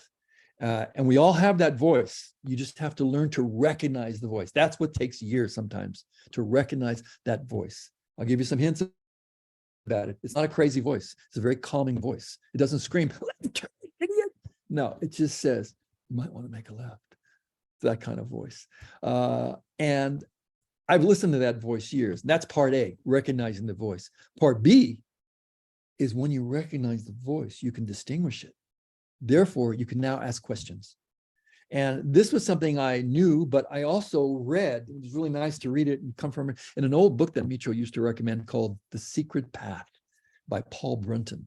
And he talked about, after you develop your intuition, asking yourself questions, because your first primary response in most cases will be an intuitive thought. So play with that. But just for starters, there's an intuitive voice that's always speaking to you. We don't trust it because sometimes it's more energetic than anything else, but you need to play with it. And what you'll learn will be profound because it can really support and excite you. When you start using your intuition and you start, you get a letter in the mailbox. So who's it from? Before you turn it over, who's that letter from? Don't analyze it. Handwriting looks like, no, just this is from, you get a phone call. Is that a man or a woman? Is that a friend? Intuition could be so many aspects of those questions that we ask, as well as your first primary response, as well as information that comes to you through dreams or through other guides, what have you. So it's an area that definitely needs attention. Let's go to 20. I think the most important aspect is our sense of purpose. That doesn't mean you have to go for world peace. It could be anything that motivates you, that sustains you, that drives an interest in you for more joy and more passion. So really think about purpose. Read Frankl. He's got some wonderful stuff about it, and it'll enhance your understanding of what purpose means. It doesn't mean to be so driven that you're ignoring everything else and putting your health at risk. That's the opposite.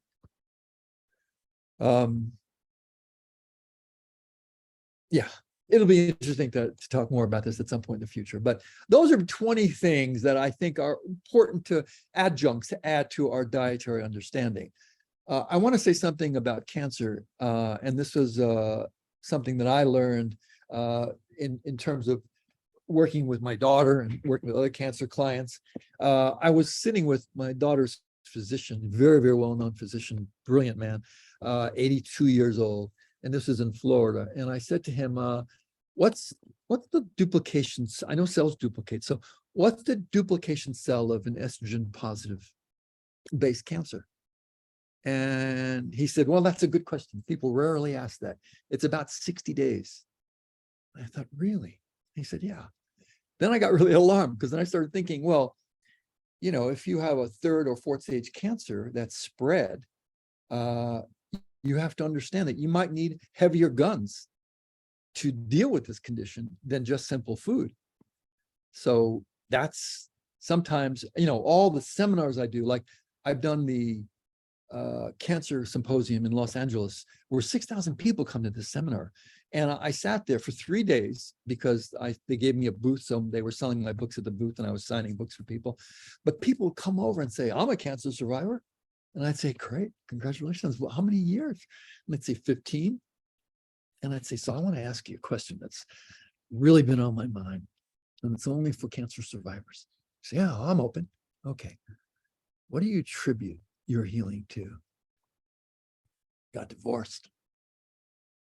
Or he'd say, got the kids out of the house. Or they'd say, I decided I needed creativity in my life. I quit my job. I got back into photography. I'm taking pictures of birds and flowers, and you know what? I'm ecstatic. That's what they would say. And they all made changes in diet. They all made changes in lifestyle. Yes, they all did. But they, in most cases, attributed their healing to one or two major psychological emotional factors. It was fascinating. Over and over, I saw this. This made me begin to question people about why they want to heal themselves. For somebody that I had one guy, he said, "Oh, I just want to live." Yeah, okay, I get that. But what do you want to do as you live? You know, as a vessel, what do you want to do? You need to question. You need to ask yourself these questions. Also, I think it's important to find out duplication rates if you have cancer of your condition, because all that does is accelerate your position of wanting to heal yourself with multiple whatever therapies that you're doing. I lost a lot of friends this year to cancer. I just lost a friend a couple of days ago, and it's really difficult. There's no easy answers. I used to wonder why macrobiotic clients were my worst clients for cancer recovery. I had a medical clinic for 5 years. I'd started with 3 physicians in Beverly Hills. We were like the go-to clinic for 5 years. Every celebrity came through our clinic. And the doctors would say to me, "What do you do?" They go in there, I hear them laughing, and they come out looking all happy. I said, "Well, I counsel them and I make it easier." One doctor was a dermatologist, said to me, "Well, you know, what they need topical attention if they have dermatological problems." And I said, "Yeah, but they need to change their diet." He couldn't see that diet made a difference. So it's pathetic, but that still is the norm, essentially. Schools still have 2 8 to 12-hour courses on nutrition, and that's what doctors get. It's changing rapidly, but they're still very limited. I have a lot of doctor friends who have no clue. They call me for the craziest questions to be answered. So we need to keep studying ourselves and to understand that, you know, there are many factors involved in healing. It's not just about eat this way and you'll get better. There's a lot more to it. But yes, your diet can influence a cancer. How it can influence a cancer cell requires 7 times more sugar than ordinary cells. 7 times more. They have voracious appetites for sugar. So when you have a PET scan, the reason why they give you a radioactive drink that's sugary and very sweet is that drink is consumed first. That sugar is consumed immediately by those molecules, by those cells, excuse me. And that area will light up on the thermogram. So you can tell, you know, that sweet eating hinders healing ability, healing function. There's no easy answer. We're learning. This is a process. Nobody has any real definitive answers. I've had people, look, I went to these seminars that I do, these cancer seminars, I started telling this. I meet so many people, especially women that have healed themselves from breast cancer. This is in Johnny Appleseed in Florida, the symposium there. They do it's called Johnny Appleseed, and they do their symposium once a year. They invite different speakers. And they've, you know, I've met so many women that have had, you know, stage 1, stage 2, even stage 3, and they went on medication. They went on temporary medication, whether it was radiation, local radiation, or whether it was short-term chemo. Yeah, short-term chemo can be helpful in some cases. I don't like chemo. I don't subscribe to it. I've seen disastrous effects from it, but I'll tell you honestly, I've seen a lot of people living who would not be living if it weren't for their initial use of chemo with diet. So my daughter's was a whole different story. My daughter had a very aggressive cancer, and it was like that. And when you have an aggressive 4th stage cancer, not much you could do in most cases, aside bearing miracle. So I just try to throw you off the cuff. I haven't done this talk in 10 years. A little bit of this just to give you a perspective from where I come from. I'd welcome questions if you have some questions, and we can go from there. Good. So before anyone else can jump in, Okay. I have a bunch of questions. All right, let's hear it. I would like to talk about, you talked about genes and cancer. Are genes an excuse? I mean, anyone can have a gene, something has to activate it. Absolutely. So, And yeah. I think that's a very poor argument that we hear all the time, that you're going to you're predisposed to it. You will get it at some point, or there's an 85% chance you will get it, according to some researchers about genetic breast cancer. But I think that it makes you more susceptible to a cancer if you do what, like, let's say my mother who died at 35 years old from breast cancer, I think had my daughter at an earlier age, even though I tried, really took care of her health, I think she'd still be here today. I don't think that she would had to deal with what she dealt with. But I do know in my daughter's case, she had 10 years of unmitigated stress, emotional stress, relationship stress. I mean, really bad stress. And that's the first question I ask people, because the state of no stress is called death. There's always stress. Okay. How do you manage it? How chronic is it? How are you dealing with it? There's all kinds of ways to deal with it. We have to find ways that can help us run it out and minimize the effect it has on us on a daily basis. So just an answer to your question, I think it has some influence, but I'm not recommending people lop off their breasts and get their ovaries taken out unless they've really had they're really in an extreme place with it. I think we're really learning more about that. But when I hear people tell me, no, it's 85% chance you're definitely going to get it, I disagree. So I think it's variable and really depends on the individual. That makes sense? It's a beginning. Okay, thank you. Yeah. How about hydroponic vegetables?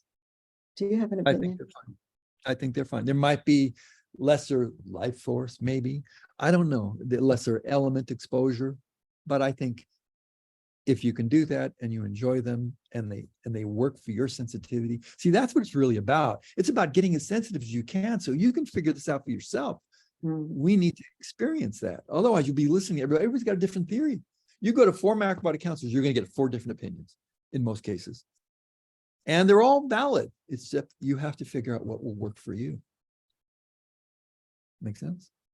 Do you think that macrobiotics can prevent illness? A person who becomes I don't think of macrobiotics as a living entity that comes in and takes care of things. I think a macrobiotic perspective is critical for healing. Okay, to really be able to see front and back, to really be able to recover gratitude, all those principal aspects I think are really important.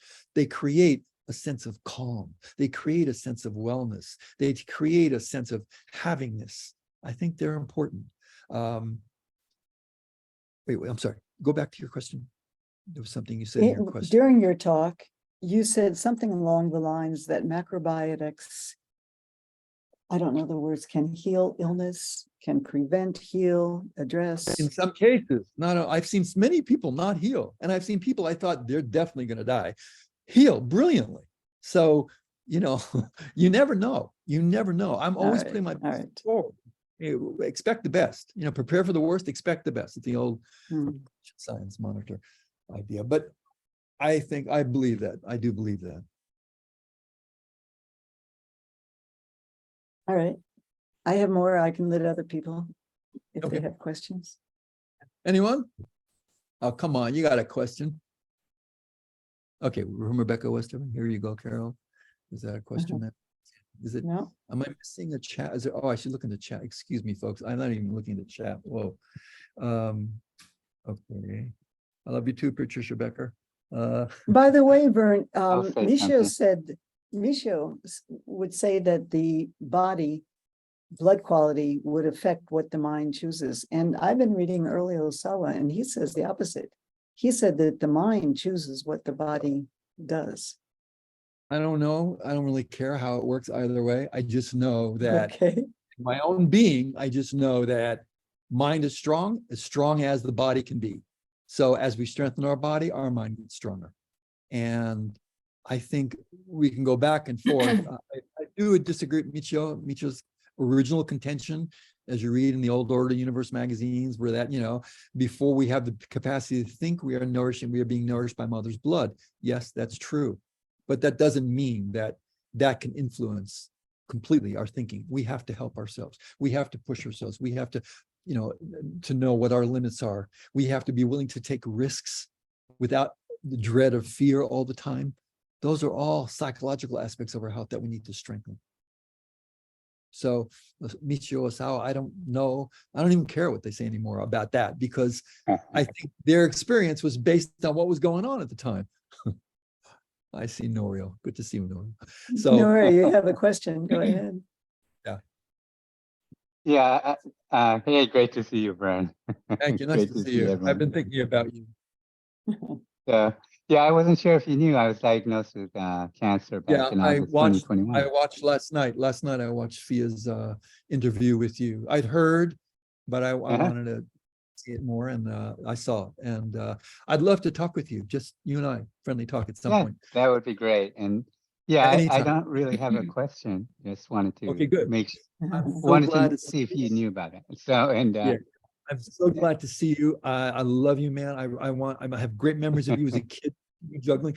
Let's have a talk, okay? Let's you and I talk. sure. And I'll offer whatever I can, and we'll go from there. I think what you're doing is great. You're experimenting, and you're trying to find for out sure. yourself. And that's And- good. And there are some parameters I'd offer and suggest, but I think Dr. Yu, he's got his stuff together, and yeah, we'll talk about it. We'll talk about it. Yeah, I did want to make some comments. If, Yeah, please. that's okay. Yeah. The way that for me, cancer was never considered something that's wrong. Even growing up, for me, I never looked at it as something wrong. And back in the 80s, at one of my dad's teacher seminars, it was the last one he invited me to. But I predicted in that teacher seminar, I kind of gave my dad a hard time. I'm always good at that. And, the conversation was kind of dead. And I said, look, Papa, people, there isn't space for people to question things and look at what's happening. Ken Burns had recently died, and I know he appreciated that. I had a conversation with him about you once, and I said something about, and he said to me, Norio, he's good. He's questioning. Anyway, so in that, I told him, people have to be able to really express, question everything, and that, and I told him, I predicted back then that many people, quote, macrobiotic people, including macrobiotic teachers, were going to come down with cancer. And,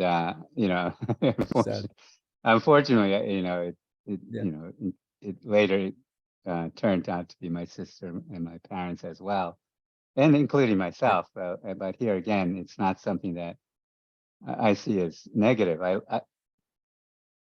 I love life, and I trust life, and I look at life like I'm driving my truck, and I don't always know what the destination is, and so to me this is just the road that's opened up for me to go, and so I'm following it. and I'm listening to you talk, and I'm thinking about other people I hear, and what I hear in you is that you're calm, and you've accepted what's going on. You're working with it. You're looking at a larger picture here. I think that's the basis for healing. Number one, I think the way you're thinking right now is really the basis for healing. It's not new for us, but for some people it might be new. But I think that's a core treatment that you're doing right now. Everything else is window dressing. Yeah, it's anyway, it's been it still continues to be a really interesting adventure. I appreciate it. I'll bet. Well, I look forward to talking. So Gannett will give you my number so you can call me great. and set up something and talk. Okay. Yeah, I look forward to talking to you. Okay. Great. All Great right, to see you. Thank you. I appreciate your input. We'll have Elaine, and then Phyllis, and then Carol. Okay. Elaine, you're muted. Go ahead. Hi, Verne. You talked about intuition and asking yourself questions. Hi. Yeah, Wait, I'm it's sorry. me. I'm not seeing her picture. Oh, it's you. Okay. I was looking, somebody's mouth was moving. All right, good. I hear you. Hi there. Good. Hi. You talked about I like your hat. intuition. Thank you. And some things you can do, like asking yourself questions in order to develop it. Right. I'm wondering, how do you, what's the best practice or practices you could recommend for piecing out intuition from emotional and physical cravings or urges? Okay, first of all, let me give you a larger view here. Dietarily speaking, I think one food category that inhibits intuition is any food that creates heat in your body. Caffeine, sugar, a lot of oil. So these things insulate you. You don't feel as sensitized. Now, the strange thing is, you'll see people, psychics, or I've met psychics around the world. I used to have a wife that would do nothing but go to psychics and drag me to every country that was a psychic. It was fascinating for a little while. I've seen some people with horrible conditions that were like brilliant intuitively. So it is a gift, and some people have it more developed, and we all have it, but some people have it more developed.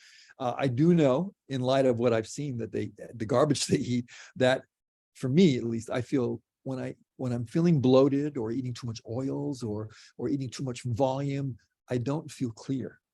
So to really operate on a more intuitive level, I think you need to be doing less digestion, because then you're not creating more activity and heat here, and you can be more receptive vibrationally. So there is an aspect of intuition that's based on diet, which is lower fat, less food, more activity, keeping empty, etc. But I'm not understanding what you're asking me in terms of your question. You're wondering. I Pretend think I'm. what you said is actually helpful. Okay. But I mean, it's really kind of a big, broad You have to question, and I test know you have to test yourself. purpose is also purpose, and piecing out what that purpose is also a big issue. So, Wait, there's hang on, aspect wait. Okay, wait a second, hang on. People say this all the time. It's like they say to me, purpose is a big issue. Purpose could be small. Purpose could be like, I want to get all my to-do lists done today. And I want to, work and prepare my clothes for the next day. I want to make sure that I read this book this week. Or it doesn't have to be like world peace. You can have a bunch of mini goals to drive you, anything to motivate you. That's what you need. Find things to motivate you. Don't make it so intellectual, because we won't go anywhere. You'll just go over and over and over and keep running through those. And intuition will call you. It'll call you, especially when you're around danger. I used to watch border guards. Whenever I go across the Canadian border, I lived in Canada for a long time, and I'd go across the border. I'd watch these guys, and these guys were like very sensitive intuitively, but I think because they were principally animal food eaters, their intuition was more sensory. Something smells wrong here. Something doesn't feel right. It wasn't a clarity of intuition. It was like yeah, bad person here. They were like that. So I think you need a more human intuition, a more conscious, clear ability to think as opposed to suspect, and I think that comes with less of a sensory experience. So if you're eating foods that are less animal protein, I believe that will increase intuition to some degree, but you have to help yourself. You have to play these games. My grandmother used to play a great game with me. She'd put down 5 cards face down so you couldn't see what they are. And she'd say, I'm thinking about one of those cards. I'd say, and she'd say, I want you to run your hand over the top of the cards.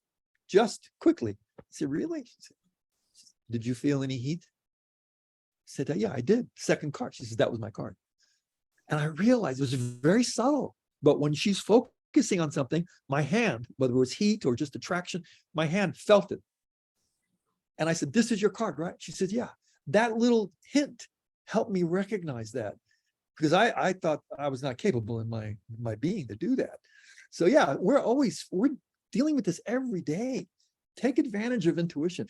I love losing stuff because then I think, all right, not where did I last, but no. I close my eyes. I think it's behind a couch. It's behind a couch. And I'll find it sometimes. And sometimes I'm in left field, but when I do get it, it's really exciting. You would think that somebody would get excited over finding a key, but yeah, you can get really excited if you know where it is. I love when I watch the news and I hear somebody's missing. I pull up a map of where they are, and I just look at the map and I just kind of feel like where they might be. I've done that a couple of times in my life, and once or twice I've been incredibly accurate, and a lot of times I've been in left field. But it's just a great feeling to know that you're working it, you're developing it. Yeah, so to keep playing with it. I've read a lot of the books on intuition. They don't really say anything. They're all talking about relax, do this, focus on a white light. But you don't need to do any of that stuff. Just listen to the voice. It's there. Okay, thank you. And I want to say happy birthday to John. Thank you. Yes. Thank you very much. Lucia, I keep muting you and you keep unmuting and then interrupting. Let's go to Phyllis and then Carol. Phyllis, you're muted. Did you want to there? Hello? Can you hear me? I can hear you, Phyllis. Can't see you. Are you Okay. hiding? Well, there's a problem because I'm on two devices and I ended up raising my hand from the iPad. So this is the best I can Okay. do. Cannot No, this is figure. great. We got you now. We got you now. That's Okay, great. So let's as long talk. as you can hear. If you can Yeah, hear the that's- question, I can deliver it. Okay, Uh, I'm ready. I'm The open. question. You said that at some point you had osteoporosis. I have heard No, this. no. I didn't No? say that. I never said that. I don't have osteoporosis. What did you say? I don't know what you're talking about. I said a lot of stuff, but I had a digestive issue where my lower esophageal sphincter, it's called LES, lower esophageal sphincter, was not adequately closing.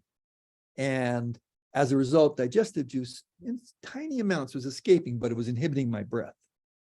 It was inhibiting my breathing. I thought maybe I had asthma, but it wasn't asthma. It was a digestive condition. But if you have a question about osteoporosis, fire away. Well, it was more of a personal question because the last person I talked to about this ended up reversing their condition, and I know what they use. So I was interested to find out from people who have experienced this condition, how did they reverse it? What did they reverse? Osteoporosis? Osteoporosis. How did they reverse it? How do you know they reversed? Did they have a DEX scan to see They that went bone? to, yeah, that's right. Okay.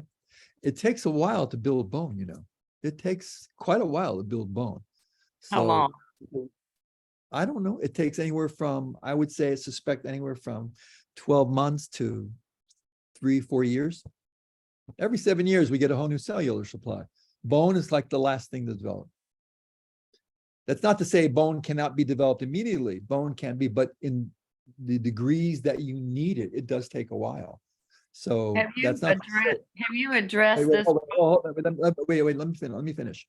What I'm saying is that the real issue with osteoporosis is not where you're getting your calcium. That's not the issue. The issue is what are you taking that's diminishing your calcium? Osteoporosis is not from a calcium deficiency. It's from a gross amount of foods, of acidity that diminishes your, what they call your buffering systems, so that you don't have these minerals in your body. Do you follow? So, according to Herman, people drink too much also, it wastes the kidneys. Well, that's just one. Wait, hold on. That people throw these things out according to Herman. That alcohol, We're as gonna well have known. the dialogue, or you just gonna keep lecturing? I'm trying to ask you a question. Okay, what is your question? The question is, if you were addressing osteoporosis and someone wants to reverse it, what would you recommend? I was just about to tell you that. It's from gross. Go ahead, I'm waiting. Gross inflammation. It's from gross acidity in the diet. So when you have a huge amount of acidity in the diet, the way your body deals with that is it takes minerals from your bones. So that's the real issue with osteoporosis. So the first thing to heal that is to begin to stop the aggravating factors. What are you taking on a daily basis that might be aggravating that? So we have to look at any kind of sweet in the diet, any kind of acidity in the diet, overeating, fats, any kind of chemicals, any kind of medications. All those factors influence osteoporosis.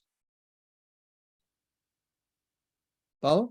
Have an A, B, or C. Do this, do this, do that. That's A. Remove acidity, and remove acidity. But Herman said that he thought one of the main factors was people drink too much liquid and they waste their minerals that they're taking in through their diet. Now that's just one approach. Yeah, I don't believe that personally. I believe that it's not just about liquid. It's about everything that we're eating, everything that we're drinking, our initial, what we came to this planet within our bone development. All that influences this. There's not an ABC. The ABC, if there was an ABC, the first factor is don't aggravate the problem. Make sure that you're not aggravating the problem by taking things that diminish bone. That's the first thing to do. Are you open to an ABC? I'm just telling you, that's the A. That's the A. The B Right. is to change your diet, and the C is to change your lifestyle. Okay, And the D, what about the diet needs? Wait, sweetheart, you're not letting me finish. The D, Don't call me if there's a D, sweetheart. I'm not your A, sweetheart. B, Phyllis, calm down, yeah, please. if Phyllis. you would. If he's going to All be right, so sick, I'm going to be sick. Phyllis. Phyllis, whoa, I meant it as an endearment, down. Phyllis. I did not mean it's to diminish you, so please don't look at it that way. But what I'm saying is ABC, if you want an ABCD, then A is like making sure that we're not taking foods that aggravate us. B would be to make sure you're having a good healing diet that's calcium rich in terms of greens, in terms maybe even of supplementation or concentrated foods. A C would be to make sure you have a good lifestyle, that you're building bone, you're getting heel strike by walking, which creates bone. And D would be probably to make sure that you are, what's D, taking supplementation? I'm not sure what it was, but that would be basically a rough idea of ABC. Let's All go. right, Thank you, I Phyllis. will introduce to you what I have found that works for anybody. It doesn't matter whether you're on a macrobiotic diet or not. I I'm have learning. tried it with various people. Are you familiar with Cecil Levin? Yeah, I knew Cecil very well. Okay, she had a kombu snack, very high in minerals. It's in her book. There's a product called Algae Cal Plus, which has vitamin K in it, and it's a kombu veggie capsule. I have a friend that used that reversed it. Number 3 is natto as a food, and number 4 is MK7 as a supplement. The problem apparently is the mineral diet, even if you eat, quote, a good diet, whatever that means, macrobiotics, whatever that means. If you're not getting the proper amount of minerals, which you get from the sea, not from the earth, not from the plants, not from the animals, directly from the sea, you can replenish your minerals faster. So that's why these things have been working. I rest my case. I think it's great if she's doing it. I know a number of people have recovered from osteoporosis. It's a gradual process. It doesn't happen overnight, but I think that if that works for you, that's fine. There are all kinds of supplements to take. There are all kinds of formulas that are effective. If that's an effective formula, sounds great to me. So let's move on. Thank you for your question, Phyllis. We have one more question before we go to Carol, just for a moment. Verne, is that you still with us? Yeah. Someone is asking here, wrote into the chat about sugars it's the sugars of whole grains as they affect cancer cells. And a corollary question is the effect of sugars as they relate to whole sugars, complex carbohydrates. Wait, you went out. Did you get either of those questions? The last you faded out. Your whole sugars as they relate to, what was that? Wait just a minute, because I've lost, let me do this. 1 second. Okay, Vern, say again. So, no, your question. I didn't understand the question. Whole sugar. Okay, sorry, 2 questions. So we're talking about complex carbohydrates and their effect on cancerous growth, and separately, their effect on diabetes. Well, I've got a lot of experience with both. With diabetes, sugar affects it directly. Sugar affects sugar metabolism immediately. So we're talking about complex carbs, right? No, for diabetes, complex carbs. Yeah. Simple sugar is what aggravates it. Yes. For cancers, it's variable. Now, there are some, like the zone people or the keto people are talking about we should take protein and not carbohydrate, because carbohydrate is a sugar. Yes, it is a sugar, but as pointed out for years by a number of experts, even Mitra used to say this, that it's not about carbohydrate, it's about the rate of processing of carbohydrate. If the carbohydrate is inflammatory, like simple sugar, then yeah, it'll foster the growth of cancer. If the carbohydrate is consistent, it's supposedly less likely to do that. My concern about a keto diet is, are those factors aggravating you in other areas? Is it aggravating cardiac function? Is it aggravating kidney function? Because we know that animal protein acids do aggravate kidney function. So we need to look at that factor. And there are some people that have made brilliant recoveries with keto. So I'm not bashing it, but I'm just saying, it doesn't work for everybody. It's not an across the board theory. And that's what healing is about. It's a uniqueness individually. Let's go to Carol. Carol, you Oh, can- good Hello, to see.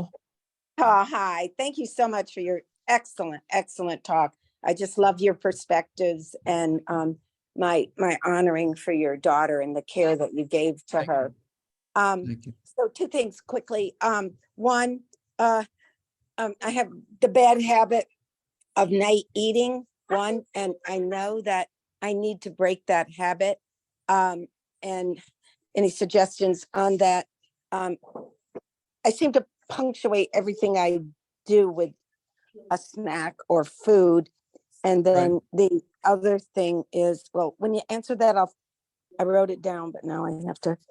Okay, so Okay. What would be the most harmless dessert snack, something like that, in the sweet department, knowing that we're going to limit it, but could you give some suggestions of sweets that would be, or something that would be okay? Couple suggestions. Thank you. So you have sweet cravings. Is that what you're telling me? You do Yeah. have sweet cravings. Yeah. Okay. So we need to approach this 2 ways. Okay. I would approach it. And I'll give you a quick capsulation of how I would do that. Number one is, first of all, we have to look at that physically. So you might be waiting too long between your meals.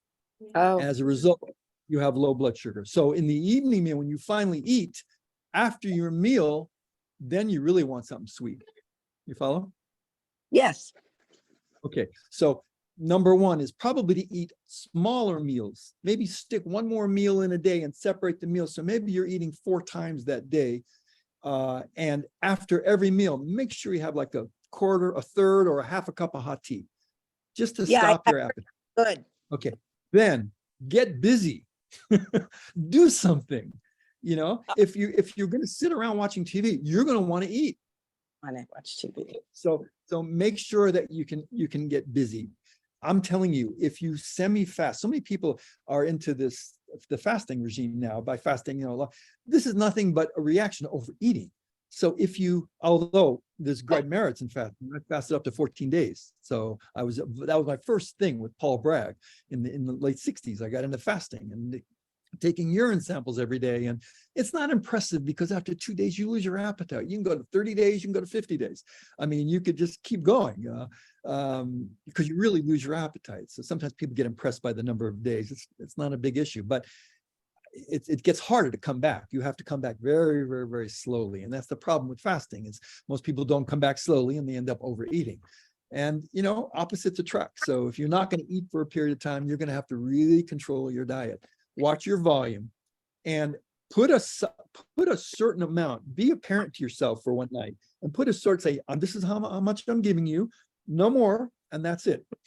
And then eat that amount, make it last so that you're still at the table with everybody else, and have a little hot tea and get up. You need to do that just 5-6 days. You'll feel completely different. And Thank you. then that feeling will carry your discipline, in my opinion. Oh, So good bless luck you. with- And what was that Thank book you. that woman mentioned? That book? That other I don't woman know, about? I think that was Phyllis. I don't remember here. Maybe Phyllis, you can write that in the chat. That'd be nice. Yeah. People. Or call it out. And Okay. gonna, what's the time schedule on this? I'm sorry, I didn't see it. The time schedule on today? Well, we We're on- started at 5 and looks like we're Okay. about finishing up. Okay, thank you so much. May we sing happy birthday to you? Why not? Go for it. Yes? Say yes. Happy birthday to Birthday you. to you. Happy Happy birthday birthday to To you. you. Happy Happy birthday. birthday, dear Dear Yunai.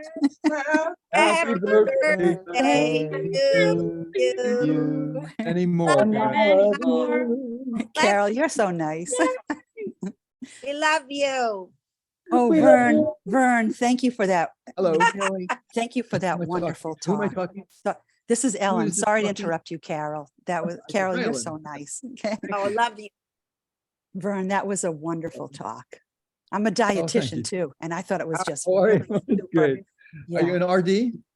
I am, but I used to be I an love artist, RD. so I have an open mind. I was Good. an illustrator, an art teacher. So Oh, yay, very cool. Very cool. yeah, thank you.